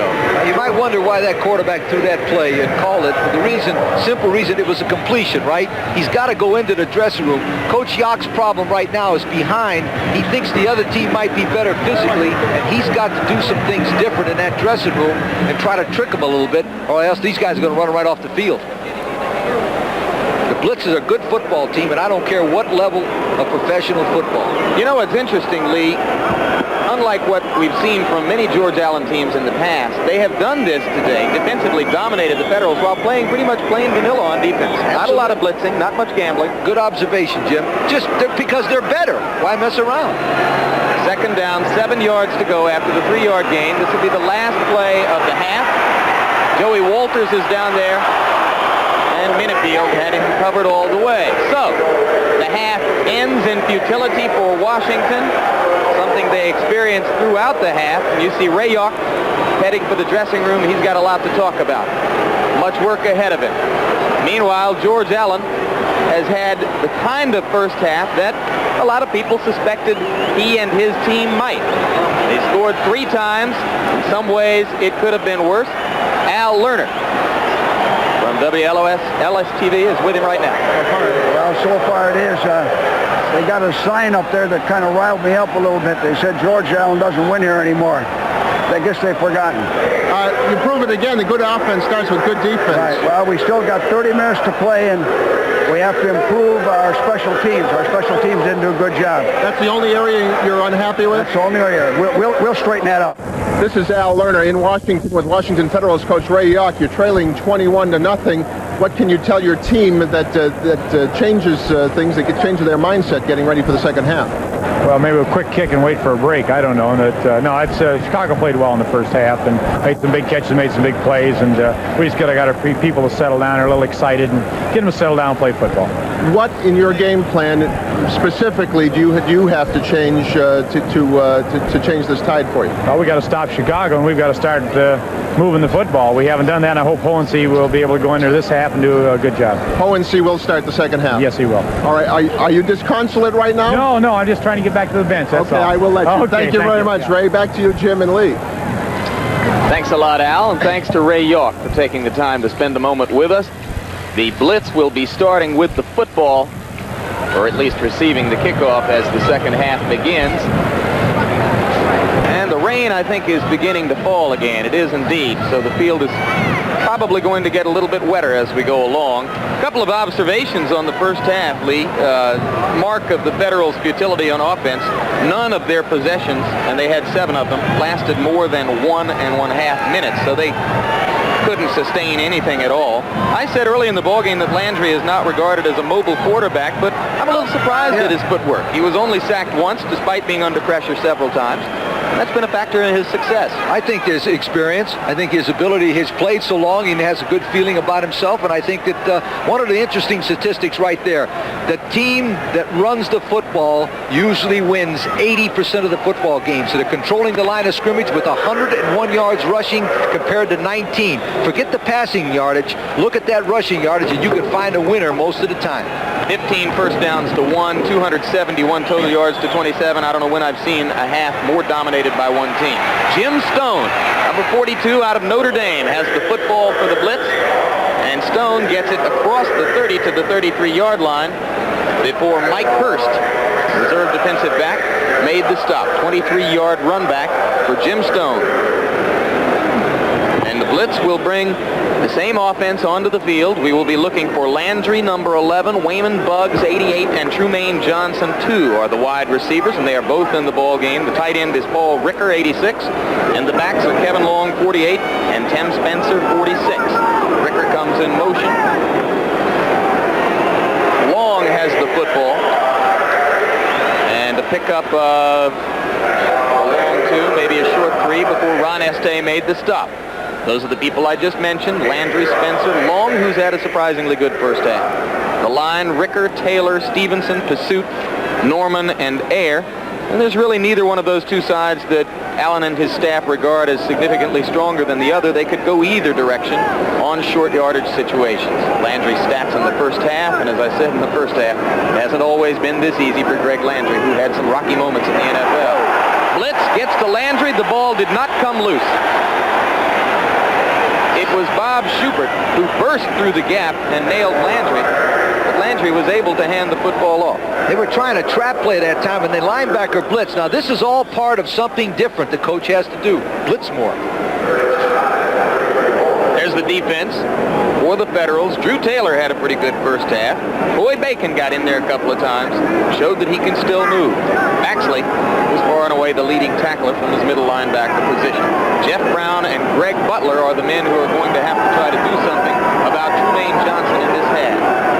On third down, the nickelback, Mike Guess, is in the game, and Spencer has the first down as the Blitz continue their methodical precision on third down plays out to the 47-yard line. A first down before Schubert made the tackle. 13-yard gain. Now watch Spencer come out of the back lead. He checks his linebacker and he comes out good. You wonder why he's so deep? There's 2 guys on Trumaine Johnson. That's why. Nice catch, catches the ball, breaks the tackle. I'm very impressed with 45, Schubert. He's made about 70% of the tackles in the clutch situations, number 45.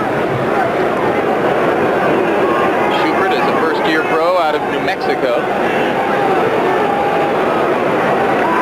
On first down, Landry wants Trumaine Johnson and has it. Short game as Johnson was coming back for the ball. Greg Butler dragged him down, number 28. He's been getting quite a workout. Pick up a 5. Lee, go ahead. Butler's got a problem, see, because every time Johnson runs down there, he's been beating him deep, right? So he gives him a lot of room, all of a sudden he stops and he throws the ball in front of him. Great timing. It will be second down, a long 5. Johnson gave up about 4 yards after he caught the ball.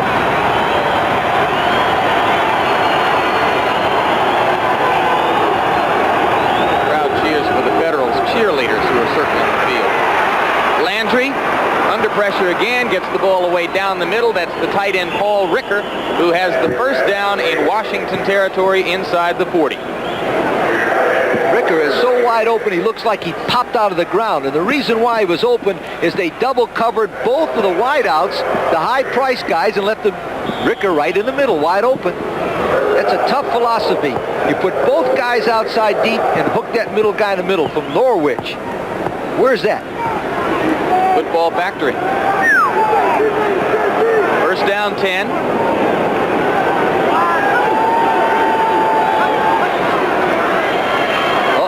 Trumaine. Watch out. Third time today they've used the play. Third time today it has worked for good yardage.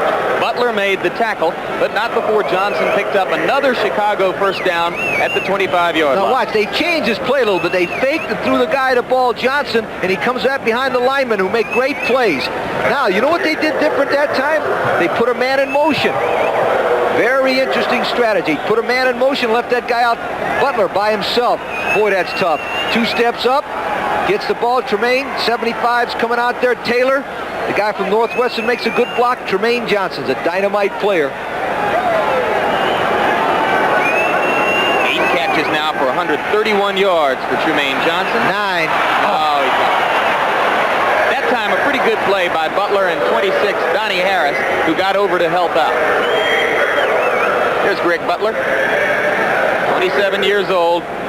Big-time cornerback in Canadian Football League. There's a timing play, throws the ball to the corner. Butler's got 7 years experience, and that's why he makes a great play here. He looks up at the last minute, deflection. Tremaine Johnson is human. He missed one.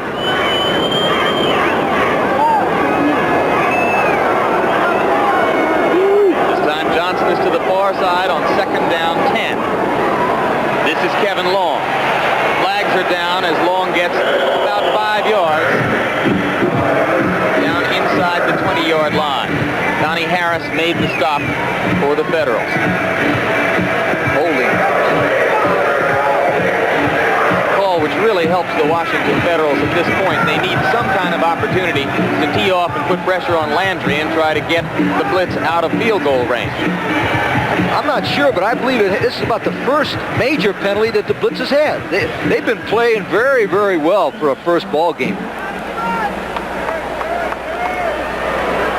10-yard penalty moves the ball to the 32-yard line, and now it will be second down 20 from there.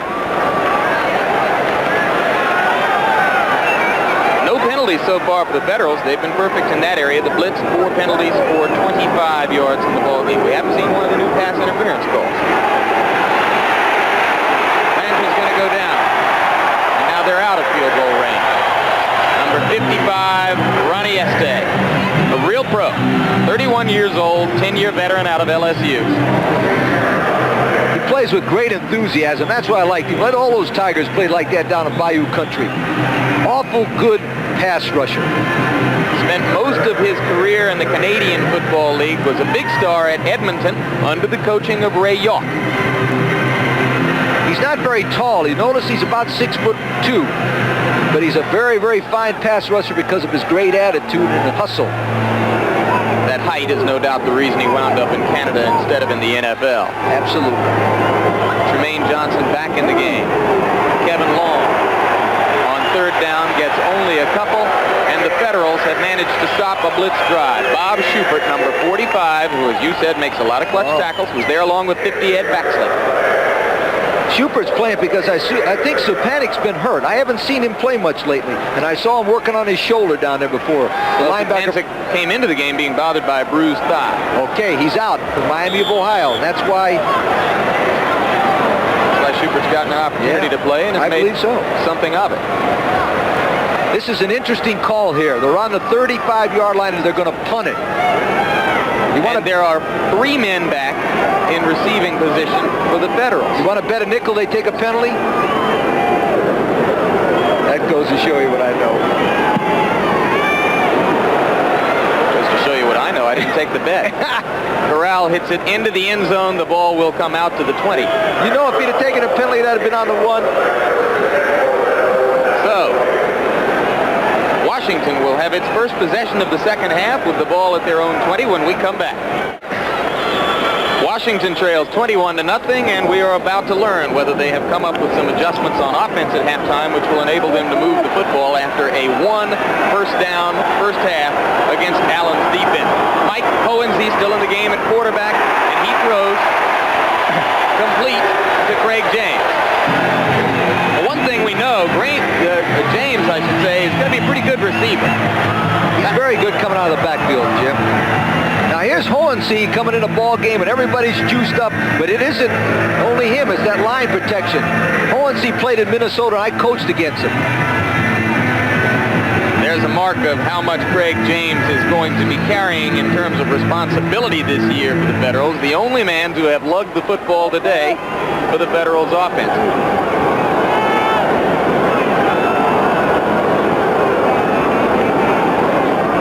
Walters to the far side. That is where Hohensee looks as he rolls. Instead, it was Reggie Smith he was trying to hit. And the pass was too high for Smith. Frankly, most of them are. Smith's he's very short, but he runs good patterns. He run an out pattern right there, and they rolled Hohensee out. The reason why the quarterback is rolling out like that, he's not very tall, and therefore he can't see over the lineman, so he sees around them. Hohensee has been behind at Minnesota before and can bring a team back, so don't leave. As one who coached against him in the Big Ten, what are his primary characteristics? I mean, his biggest attributes as a quarterback? Competitiveness. Watch him come back. Third down, 4 yards to go. Under pressure, Hohensee misses. Hard to tell whether he was looking for James or for Mark Brown. I'm going to guess Mark Brown. Either way, it was incomplete. Kit Lathrop, number 70, was the man who was in Hohensee's face as he tried to deliver the ball. So the Federals do just about as well on offense the first time in the second half as they did throughout the first half, picking up 6 yards but no first down. There's Lenny Willis out of Ohio State, who is deep to receive this kick from Steve Hoffman. Longest kick in the ball game, 37 yards. I wonder if this smaller ball is significantly harder to punt. Frank Corral told me that it's much harder to keep on line, he thinks, on place kicks. I think it depends on what kind of a strong leg you got. Willis is going to run this one back. Watch out. Special teams have always been a trademark of George Allen's teams. He didn't like the way they played in the first half. This time they're off to a good start. 15-yard return on a 32-yard punt. We'll be back. We've got 8 minutes and 50 seconds left in the third quarter of this football game, with the Blitz leading 21-0. In the first half, they had great field position on all of their possessions, which they were able to utilize to create this lopsided margin in first downs. And the pattern repeats. They start this first possession of the second half at the Washington Federals' 44-yard line. Second possession of the second half, I should say. This time Landry throws the ball right into the hands of Doug Green, the strong safety out of Texas A&I, and Doug Green couldn't hold on. Drew Taylor was putting pressure on Landry, who could find no receiver, threw the ball away down the middle. Watch, they fake Spencer, but they get a good pass rush there by Taylor. He whips, the man comes back, and there's 45, Schubert again. I think this guy would, I think he was shocked with the ball. He threw the ball to him. I don't think Green had any idea. Well, he was trying to turn his body around a little bit backwards to get to the football and just couldn't get his hands on it.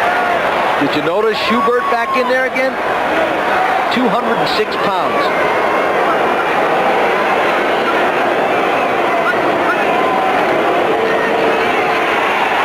Spencer is going to be swarmed under on the outside as the Federals defense begins to look a little bit more aggressive. And now, with Chicago leading here 21-0, let's go to Frank Gifford in New York. Thank you, Jan. The LA Express making it tough on the New Jersey Generals. Tom Ramsey replaced Mike Ray in the second quarter. This is his second touchdown pass of the game, going out to Vister Hayes. Vister Hayes obviously had little or no coverage on that. He gets in to make it 20-9. Herschel Walker on the day, 12 attempts, 46 yards. Back to you, Lance.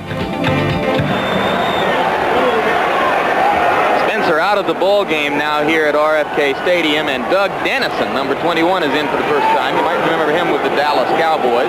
Trumaine Johnson is to the top of your screen. That's where Landry is looking. Now he's under pressure.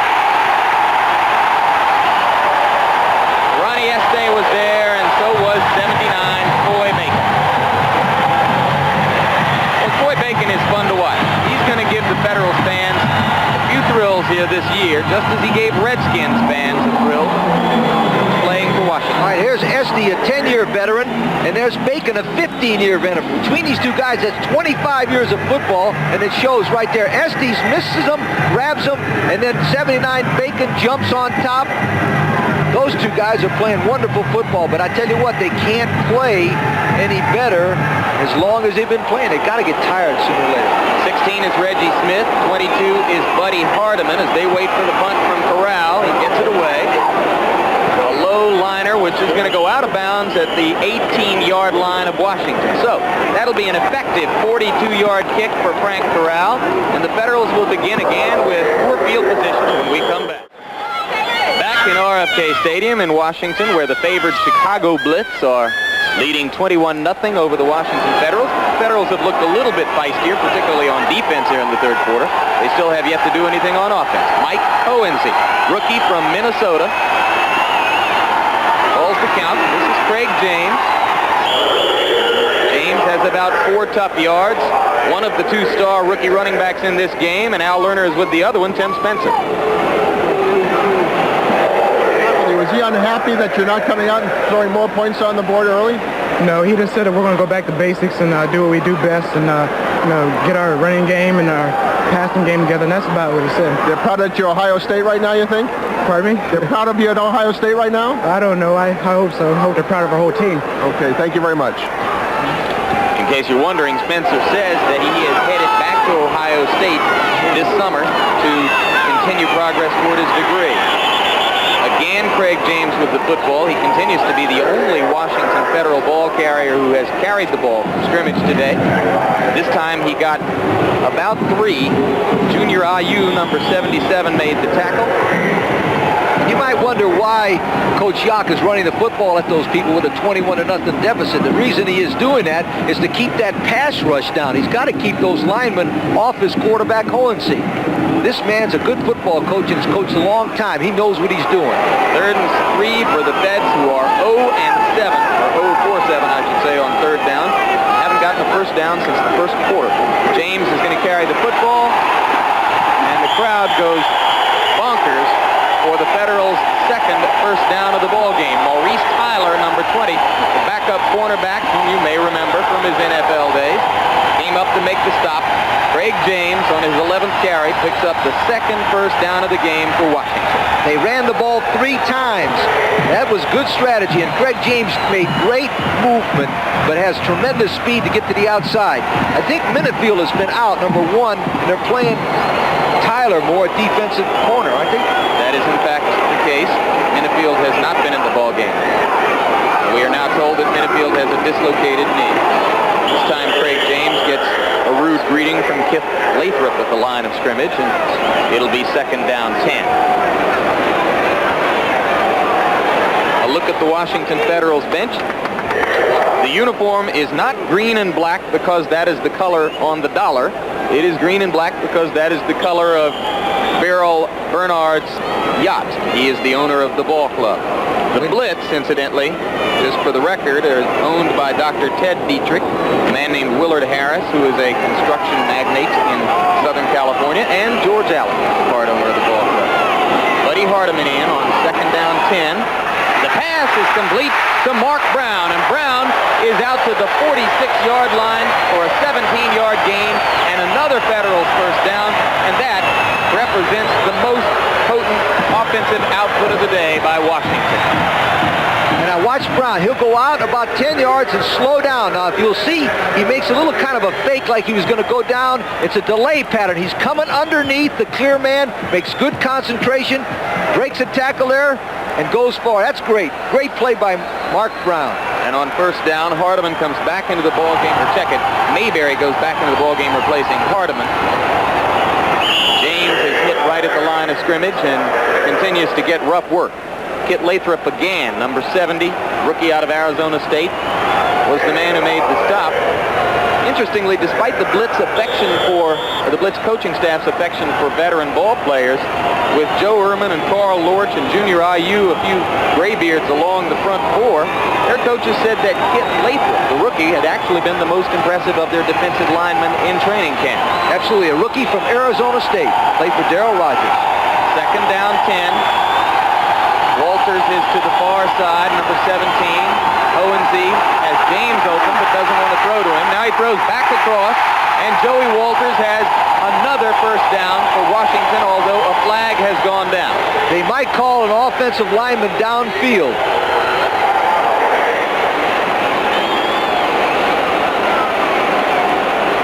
Kit Lathrop was the man who forced Hohensee out of the pocket on that play.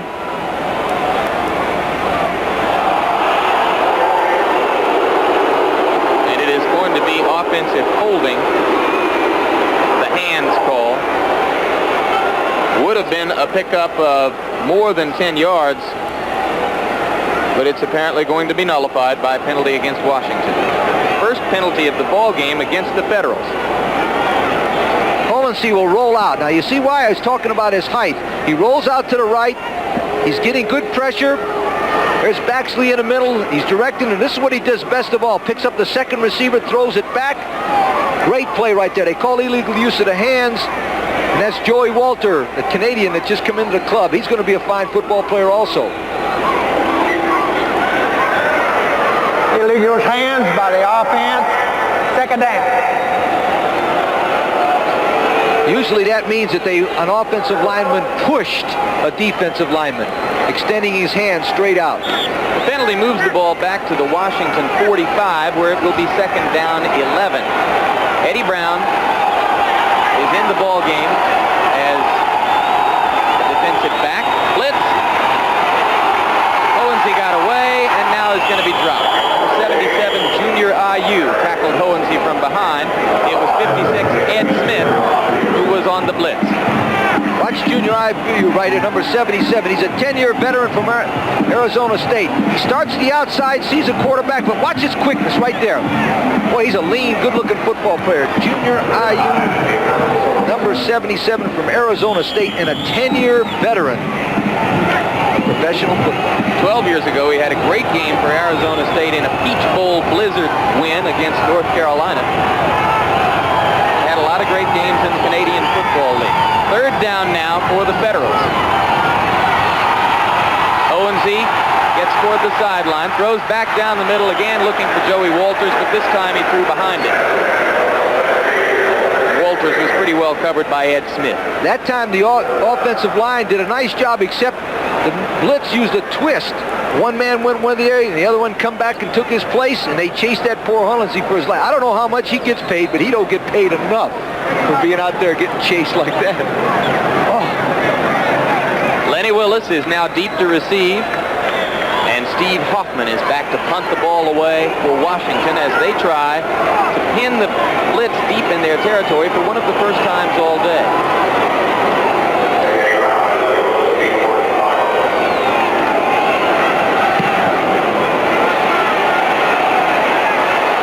Calls the fair catch and makes it at the 18-yard line. So, out in Los Angeles, the LA Express are beating the New Jersey Generals. Here in Washington, the Blitz are beating the Washington Federals, and we'll be back. The clock shows you the time remaining in the third quarter in RFK Stadium as Greg Landry and the Chicago Blitz offense come up to the line of scrimmage. First down, following a punt, the ball's at the 18-yard line of Chicago. Buggs is in motion. The give is to Tim Spencer, and Spencer shows some nifty feet and picking up about 5 yards. You're always looking for somebody short to interview on the sidelines, and Al Lerner has found someone. This is Reggie Smith of the Federals, the smallest man on the field at 5'4", but yet you've had a pass reception today. You think they have to go more to you to get back in the game? I think so, because of the way they're playing over there on my side, I'm open most on every pattern that we ran so far, and hopefully that we'll start throwing on my side again. Okay, I'll tell Ray Yock right now. Thanks, Reggie. I think we can probably safely assume that Reggie will do something to pass that information along. Second down 3, they gave Spencer 7 yards on the first play. This time he's wrapped up out there on the corner on an excellent open field tackle by Doug Green. That's one of he played with the Cardinals and the Bills, Lee. That's one of his favorite plays from Ohio State. It's called a toss sweep that USC made famous. They just put everybody in front of him, and he tries to find daylight. But that Green came up real well, made a hard tackle, high. Made a great play. But you know what Reggie says, every receiver on every pass play says they're open. You ever had it fail? Nature of the beast. Jermaine Johnson this time to the near side. Buggs is in the slot. 3rd and 2. Give to Kevin Long, and this time he is wrapped up. And that is becoming a bit predictable because Long had gotten a call on every short yardage play all day. This time Ronnie Estee and Coy Bacon made the play. Notice Estee and Bacon are the guys making the big plays for him. That's experience, and that's what you expect from those two guys, and good leadership. You know what's happened to the Blitz? What happens a lot. They got ahead 21-0, and they kind of go to sleep. You notice they don't have that quite, Jim, they don't have that that zip to them yet. There's Frank Corral. The man in the middle at the right of your screen is Reggie Smith, who has provided a few of the very few moments of excitement for Washington today. Good kick by Corral. Drives Smith back inside his 30 to the 29. But he's got some room. Oh! Good tackle. Nice try. Excellent saving tackle in the open field by 42 Jim Stone. Then the flag went down after another Chicago player put the hit on Smith. So we'll wait to see what the penalty call is as Reggie Smith collects his bearings and heads back to the sideline. It's either clipping or blocking below the waist. You know they have a rule in this league that you cannot block on kicks below the waist. That's done for the safety of the football players, and it's an excellent rule. There's so many knee injuries by blocking below the waist. They eliminate most of them with that simple rule right there. It has long been said that an enormously high proportion of the injuries, particularly the serious injuries in football, come on kicking plays, special teams plays. Do you think it's still true to such a dramatic degree, Lee? Yes, I think it is, and basically it's because of that rule that they used to be able to block below the waist. Now see, with this elimination, the team blocks higher, there's less knee injuries. Personal foul, flipping during the run back. First down. On the play, the 3rd quarter expired. So you're watching another exclusive of ABC Sports. That's the end of the 3rd quarter, 21-0. We'll return for the 4th after this message and a word for our local station. Dick Bilski is the offensive coordinator. You notice he's getting the information from upstairs and calling the plays from the sideline. Was a star at Maryland and College Park, very close to here in his collegiate playing days 28 years ago under Jim Tatum. Owensy's pass is batted into the air.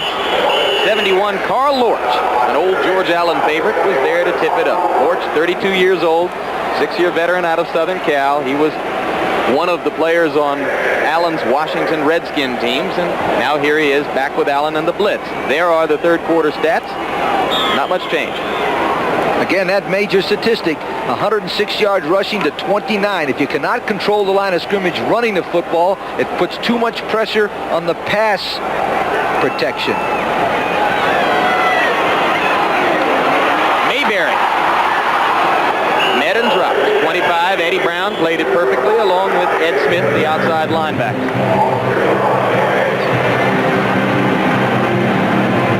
And there is the first completed game in the United States Football League.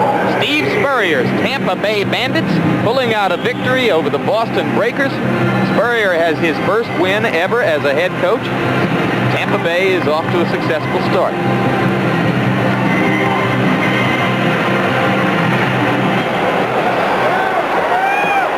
Tampa Bay is in the Central Division with the Chicago Blitz. Boston Breakers are in the Atlantic Division with the Washington Federals. Craig James was slowed down enough by Eddie Brown that the rest of the Blitz defense was able to react and get there and prevent him from picking up first down yardage. Junior Ayu was in on the tackle, so was Ed Smith. But that will bring up another kicking situation for the Federals, and this time Hoffman will have to stand back at about his 10. Lenny Willis, who has been the punt returner for the Blitz on all but a couple of occasions, is back alone, and it looks like they're going to go for the block again. Minifield, the hot man, number 1, who was coming close before, is out of the ball game with the dislocated knee. They didn't go for the block. Instead, they're setting up the return. Willis doesn't call the fair catch, and he pays for it. number 24, Willie Holly. Backup cornerback was downfield to hit him. 37-yard punt by Hoffman. And a return of 0 by Lenny Willis. And with 13:15 to go in the ball game and the Blitz leading 21-0, we'll be back. There are the numbers on Greg Landry in his first USFL game. Did I say Glegg? I meant Greg, of course. And he will start the Blitz offense now. First down 10 from the 39-yard line. Spencer is out of the ball game. The running backs are 21 Doug Dennison and 42 Jim Stone. We get a new backfield. This is Stone. His first carry. Pickup of 8 yards before John Zupancic, number 51, who's back in the ball game after a long rest, made the stop. All right, with a 21-0 lead, this is a good opportunity to get Stone and Dennison in there. Stone was a very fine football player for Notre Dame as a tailback. Dennison's an excellent blocker. That combination, I think they're going to move the ball effectively. George Allen has never been a run-up-the-score coach. He tends to go into a conservative mode and protect a lead like this as the game goes on. More interested in winning than in spectacular scores. I would think right now they're going to just come out and drive the ball and give the other teams that they're going to play next week plenty of things to look at. But basically nothing special, because if they can just continue to move the ball on the ground, the clock's going to run out on the Federals team. At the 49-yard line of Washington, Stone picked up a first down. There's Allen's coaching record at RFK, including one victory with the Rams over the Redskins in 1969. The other 42 wins were with the Redskins. First down 10. The Federals 49. Bugs in motion. Trumaine Johnson has not used the second half as his personal showcase the way he did the first half. Well, again, that's the same principle. Don't use your best players now and break their legs with a 21-0 lead. Stone has now carried the ball 3 times in a row. That time Baxley met him and dropped him for a gain of only a yard, so it'll be second down 9. Allen's in an interesting position. In his coaching mode, he would be thinking one thing, and that's obviously the mode he's in now, but he's also president, part owner, and a big part of the early promotion of this league, and from a business standpoint, a 42-0 score wouldn't look too good. Trumaine Johnson, just as I mentioned that he had been quiet. Just that I mentioned he might break his legs. He does neither. Donnie Harris made the stop, but Johnson on the play has a gain of 12 and a first down. Okay, you can wonder, where is that defensive back? Where he's back. You see, you can't even see him in the picture. Boom. He hits on a perfect timing cut. Trumaine Johnson has got so much speed, he scares a guy. He's 9 catches for 144 yards. Oh, that's a career for some guys.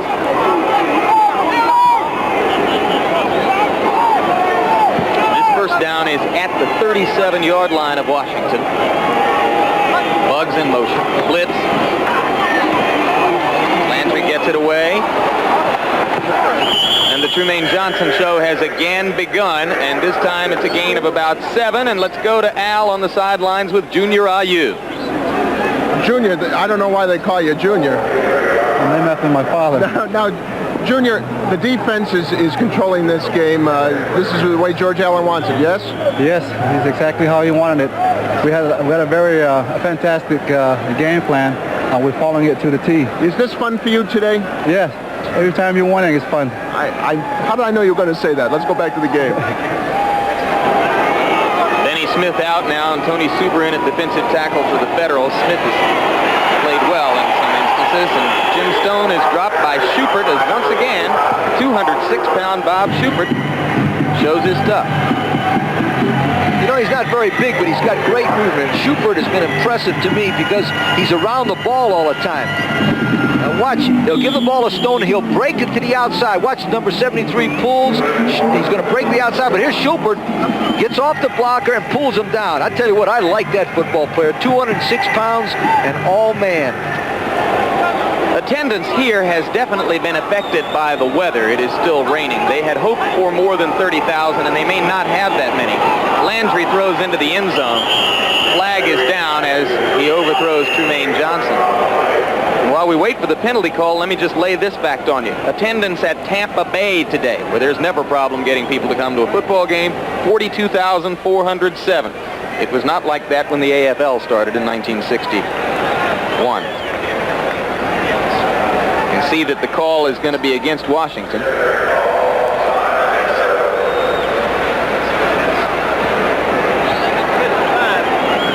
Or is it? Ronnie Estee doesn't think so. And I think we're going to go the other way. Maybe they're going to flip.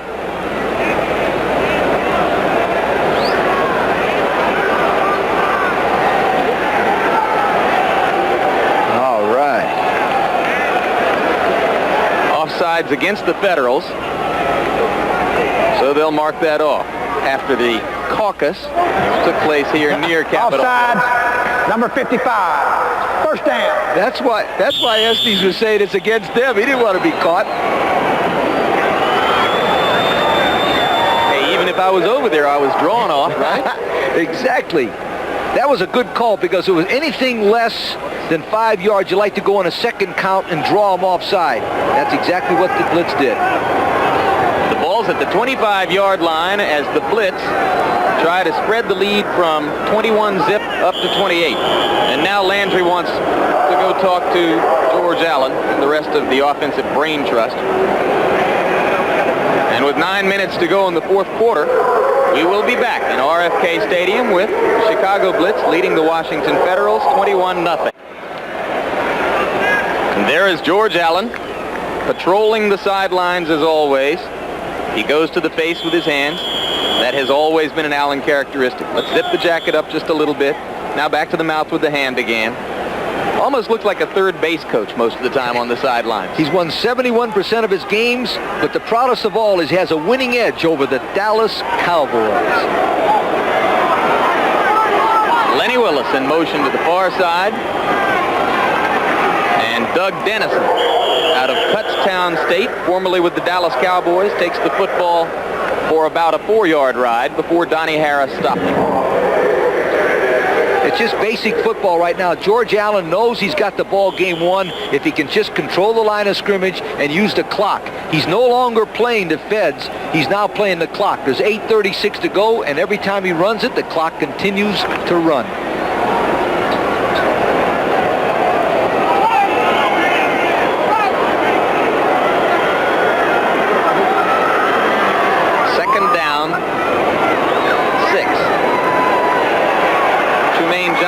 Again, and this time he's inside the 15 and down to the 12-yard line. Okay, you cannot stop this guy. Now watch him. He drives himself deep. He's driving Brown deep. Driving Brown deep. He turns. It's a timing cut. He comes back towards the ball. Watch the hand and eye coordination. Great throw. Get out of bounds. Take whatever you can.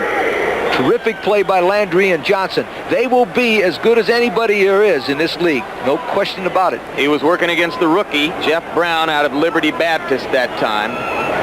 The Federals lost defensive back Don Burrell, a Canadian veteran who would have played a good deal, to an injury last week.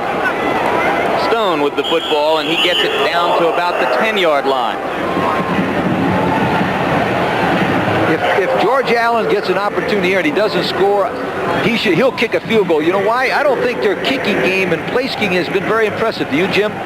No, I don't think the kicking game has been terribly impressive. Corral has only been in camp a week, and while he says his leg is in top shape, I would tend to doubt whether he is the same Frank Corral who used to kick for the Rams. And they had one blocked. 2-yard gain by Dennison on first down. It's now second down 8. Check it, it was Stone. In the end zone, touchdown. And that is Paul Rickert out of Norwich University. Where is Norwich University? Don't call our switchboard. It's in Vermont. All right. Good call. Good call. The guy told us. What happened on that situation, quarterback will go back. He's looking for Johnson on the outside, but they double covered both outside men, so he throws the ball right in the middle, wide open. Rickert, good hand-eye coordination, and catches the ball. And another look at this one, you'll love it. Watch the quarterback. He's looking to throw the ball at Johnson. See him looking outside? All of a sudden, he looks inside. It's one-man coverage, number 50. Bexley cannot cover. Rickert, touchdown. And that makes it 28-0.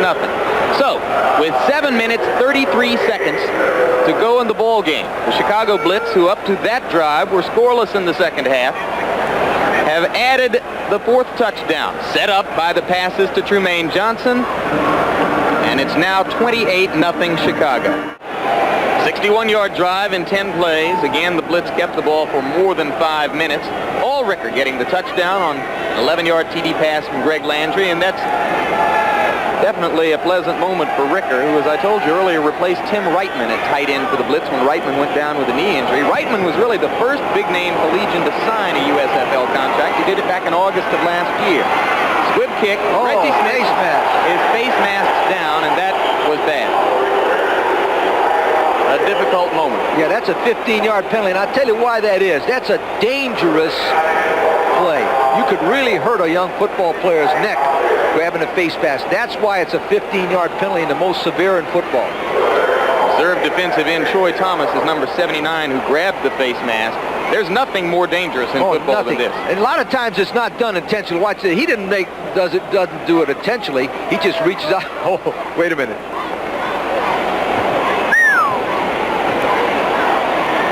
So the 15-yard penalty will take the ball all the way out to the 43-yard line.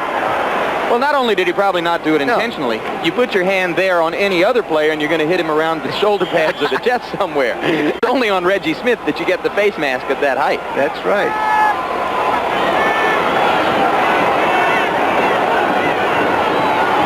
Smith goes in motion to the far side. The pass comes back to James on the near side, and James has a pickup of about 3, and let's check in with Al Lerner, who is with Greg Landry. Greg, the return to football is a pleasant one, no doubt.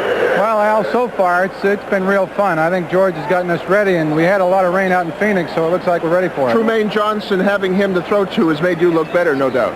Well, Trumaine would be great in any professional league, and I think he's going to have a great career in this league. I saw you thumb in some ice water before. What's the matter? Well, I sprained it a little bit in the first period, but, you know, when you're winning, you never have any injuries. They all seem to disappear. Greg Landry, the quarterback. Thank you. Reggie Smith and Joey Walters go to the far side of the screen. Excuse me, Lee. I was going to say, I think you've seen the last of that Landry. I don't know if they're warming him up, but Cagle's got to come. Well, there is someone warming up on the far side, and it is indeed Tim Cagle. So, Jerry Faust, if you're watching, your old high school QB, Tim Cagle, is apparently coming in. The walk-off is going to be against the Federals. As we look at the 3 divisions in the United States Football League, there's the Atlantic, the Breakers, the Generals, the Stars, who are playing in Denver today, and the Washington Federals. Then the Central Division, the Birmingham Stallions, Chicago Blitz, the Michigan Panthers, who signed Anthony Carter, and the Tampa Bay Bandits. And in the Pacific Division, it's the Arizona Wranglers, the Denver Gold, coached by Red Miller, the Los Angeles Express, and the Oakland Invaders, where John Ralston is the key man in charge. Down, Junior IU is going to be in there to dump Mike Hohensee, and that will make it 3rd and a lot of territory for the Washington Federals. You know, talking to the coaches yesterday at the practice session, they were very impressed with IU's quickness off the ball. And remember, in Canada, he used to be a yard back. He thinks he's died and went to heaven in this league. Reggie Smith, big catch. It's going to be short of a first down, but it's bound to help Hohensee's confidence as he tries to grow into the season here. Do you know why that play worked, Jim? There was no huddle. They double covered Smith. He makes a good break. He gets him slowed down, and Hohensee hits him with a perfect play. But the reason why that play was good, there was no huddle. Here's another one on which the Federals are coming to the line quickly. On 4th down, they need 7 for the first down, and they've got it. Joey Walters is inside the 40 to the 37-yard line, and Luther Bradley, getting a call for the first time today, made the stop. Luther Bradley out of Notre Dame playing free safety. All right, there's Hohensee back in the pocket, throws a shot right in the middle of Walter. He's wide open. They double covered everybody else outside. 16-yard gain on the play. Again, the Federals hurry it up. Good catch by Hardeman. He slips one man and has another first down inside the 30 to about the 27. The Federals are in their 2-minute drill, which means they call the play on the line of scrimmage. That's effective because Washington is moving the football now and also trying to beat that clock. This one is going to come back as you look at Tim Cagle warming up on the sideline. Cagle in his senior year at Notre Dame was the starter for part of the time. Jerry Faust took a lot of heat from people who thought that Blair Keel should instead be the starter. Some suspected that perhaps Jerry was partial to Cagle because Cagle had played for him at Moeller High School in Cincinnati. But Cagle, when he came out of Moeller, Lee Corso, was one of the most highly recruited, if not the most heavily recruited quarterbacks in the country. Let me tell you, there's not a coach in the world or in the history of football that plays a player because of favoritism. You play the best football player that helps you win. The penalty against Washington moved the ball back. It was ineligible receiver downfield. It is a loss of down and 10-yard penalty. So it's second down 20 as the ball is almost picked off by Eddie Brown. Now it's going to be third down 20 for the Federals. Joe Ehrman was the man who was rushing Hohensee on the play. Ready for this? Denver attendance, 45,102 for the Denver Gold. Now, it's hard to tell how many people are in a stadium like this when it's raining like this because a lot of people have left. Announced attendance here at RFK, 38,010. I think this league is off to a better start today than a lot of people might have suspected would be the case. Absolutely. In terms of paid attendance. Hohensee throws complete to little Reggie Smith. And Smith is back to the 35-yard line before Maurice Tyler stops him. So that is going to make it fourth down. And let's call it 8 yards to go for the first down. Hohensee's moving his club with this quick release. He's coming back. He's sending 5 men out and just picking the wide open man. He's calling a plays on the line of scrimmage. But they're blitzing him. Gets away. Throws back. Caught. Flag is for defensive pass interference. It'll be a moot point as number 82, Walker Lee, first-year player out of North Carolina, made the big catch, the first catch of his United States Football League career. All right, now watch Hohensee. He sets up, and I've seen him do this twice against me when I was at Indiana and Minnesota. He's rolling out. He's got great vision. He throws across his body. Perfect shot. And that's going to be first down for the Federals. You notice when Hohensee's in the ball game, excitement because he can move, see, and it can't tee off on him. McQuilkin had a problem because he was sitting back in the pocket like a sitting duck.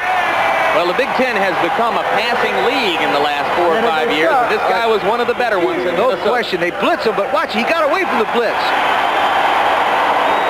And he's chasing him down in 74. Ehrman is chasing him. He throws the ball complete. Tyler on pass interference. A moot point because the catch was made, so the penalty was declined. Now Eddie Brown in the game as the nickel back. Washington throwing on every down, so the Blitz have 5 defensive backs, and there's Joey Walters inside the 5 at the 4-yard line. And this augurs well for Washington's offense as the season goes along. Luther Bradley made the stop. The Federals may have found who their quarterback should be. Absolutely. I could have told him before the game started. Guy, we never did stop that kid in Minnesota. Watch. He's got great vision.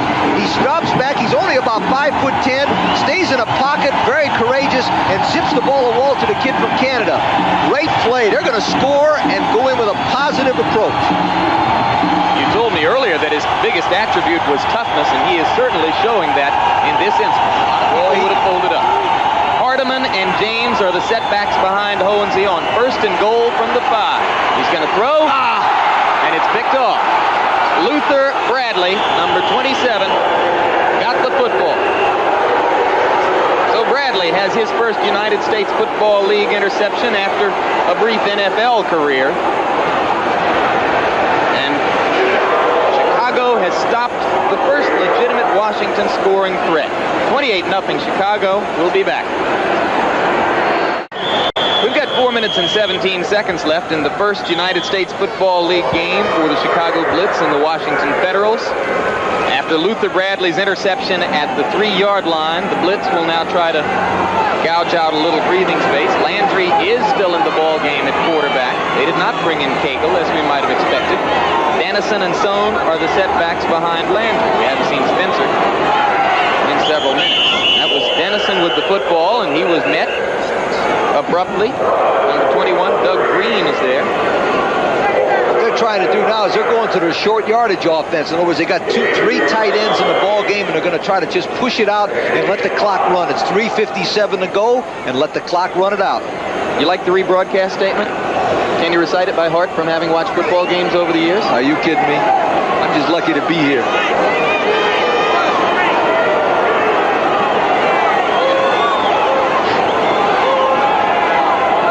Landry, long count on 2nd down 8.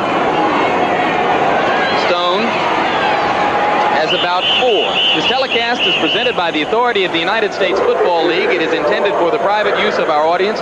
Any rebroadcast or other use of this telecast without the express written consent of the United States Football League is prohibited. Did you notice what he was doing that time? He was looking at the end zone. There's a big clock up there. There's a 30-second clock. And he watches it go down. 25, 24, 23. And he snaps the ball with only 2 seconds to go. That's outstanding coaching.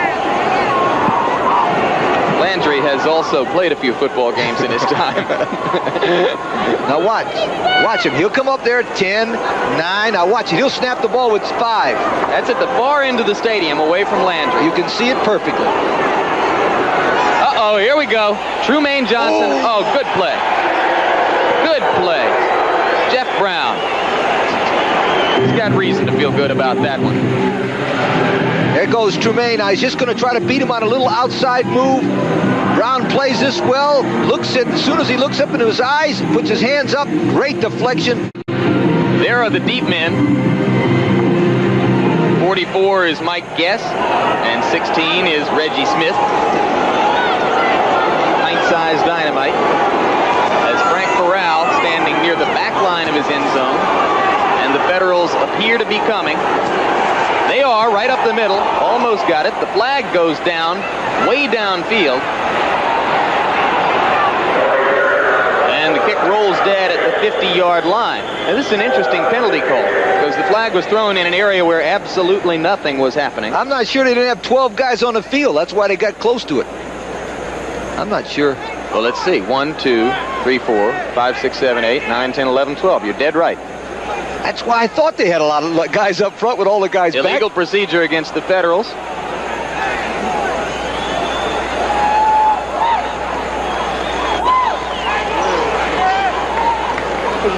They're the 2 quarterbacks you've seen most of the day. Remember, Kim McQuilkin started the game for the Reds. There I go, the first time all day. Kim McQuilkin started the game for the Washington Federals, but came out in the 2nd quarter. We have 12 men on the field. Decline, first down. That's interesting. George didn't want the ball back? Well, no, it would have been 4th down. He'd had to punt it again, but still would have been another kicking situation. He figures a 50-yard line. You know, a defensive coach like Coach George Allen, if he could get a shutout in his first ball game, that would be almost utopia.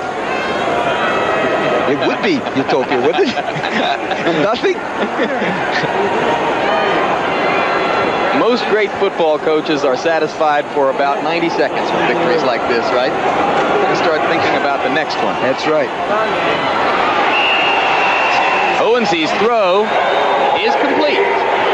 Reggie Smith starts to pad the stats considerably. Maurice Tyler was there to make the stop for the Blitz, and once again, the Federals are in Blitz territory. Watch it, 5'4". Remember, he told us he was open.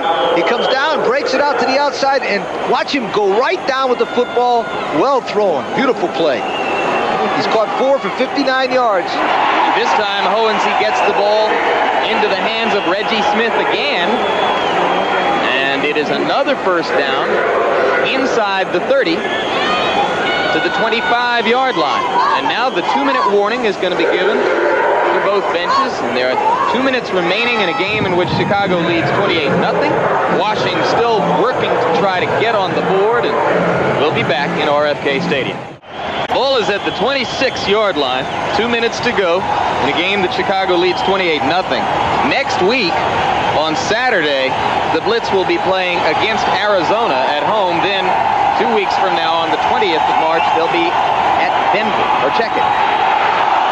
Incomplete down the middle looking for Walters. It's the other way around. They are at Arizona next week. Then they'll have their first home game against Denver in Chicago on the 20th. Okay, they came after Hohensee that time. I think there's no question in our mind that sign that said George Allen doesn't win here anymore. The coach wants a shutout. So he blitzed the quarterback from the outside. He might get one. But that situation also, Walter was open for a touchdown if he could have got it to him. The Federals next week will be playing Los Angeles on Monday. And then on the 20th, they play at Boston. Fumble. He got back on top of it. You know, Washington has showed really a fine spirit at the end, and Hohensee looks like the quarterback. That Walter and Smith look dynamite. James a good player. They'll be back. They got a nice team yet. Notice the center does not like the football. Well, official says play. Tough luck.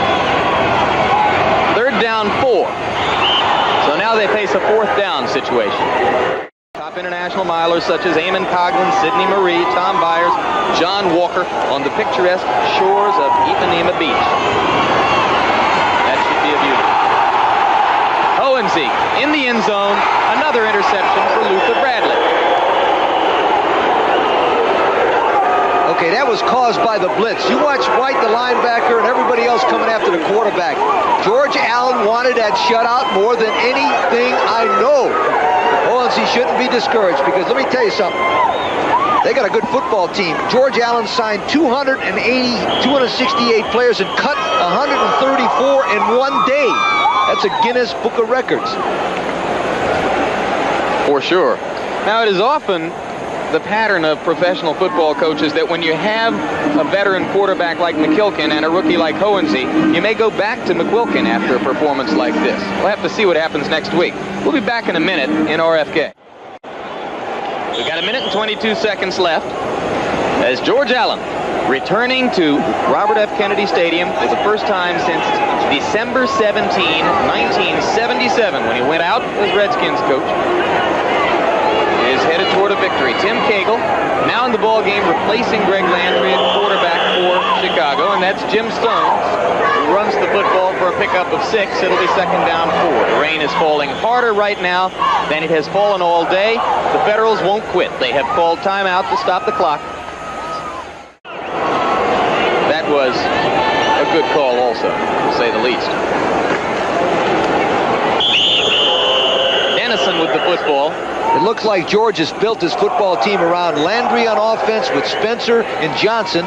Looking like good football players. And on defense, Stan White and those veterans up front look like a pretty good team. With Luther Bradley from Muncie, Indiana, as a free safety. Looks like a very fine football player. At the end of the year, the team that's playing the best defense in the first ball game and all the way through will be in that championship July the 17th. The best defensive football team in this league. Is met and stopped short of the first down. So unless he elects to go for it, Allen's team will have to kick the ball away, and the Federals will get one more shot. He's short of it only by a few inches.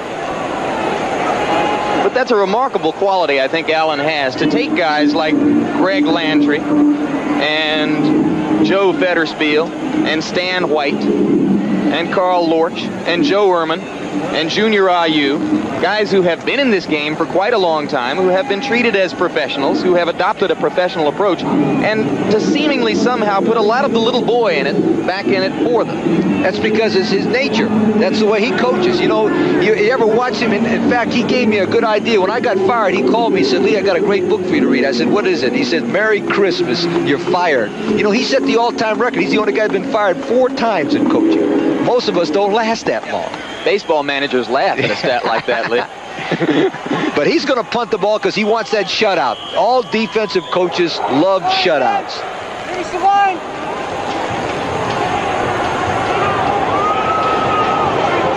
Reggie Smith, deep to receive for the Federals. He's had quite a work day. Frank Corral back to kick it for the Blitz.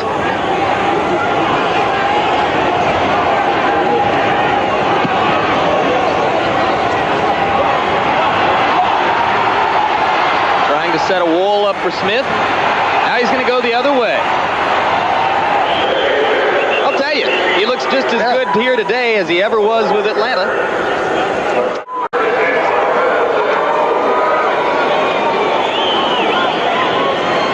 Coverage of United States Football League will continue next Sunday, 1:30 Eastern Time, New Jersey with Herschel Walker against Philadelphia with Kelvin Bryant.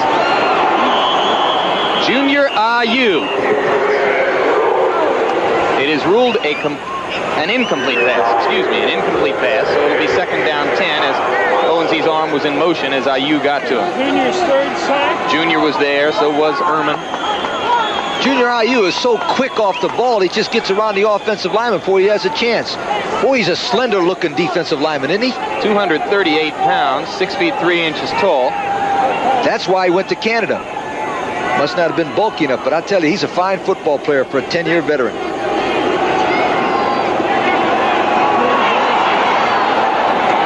Oh, there's a good throw down the middle, lofting it over the defenders to get it to Joey Walters, and Walters gets to the 34-yard line before Luther Bradley stops him for the blitz.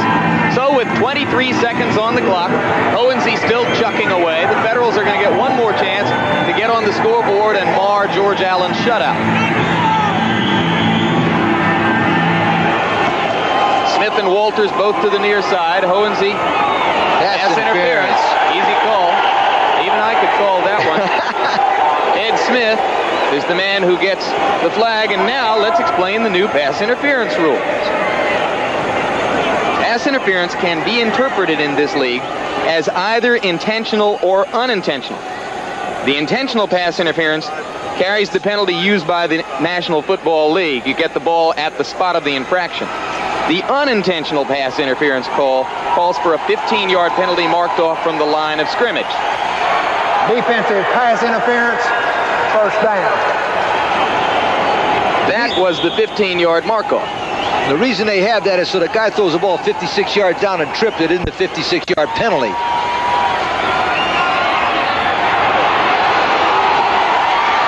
In the end zone, he's open, and Owensy has a touchdown pass. Walker Lee, a walk-on at North Carolina, a walk-on in the United States Football League, and the first Washington Federal to get on the board this year. He did it with 8 seconds left on the clock. The defensive back fell down. Well, that's got, listen to the crowd. What a great cheer.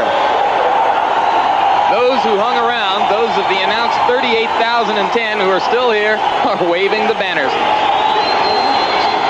The drive, 3 plays, 53 yards, 27 seconds.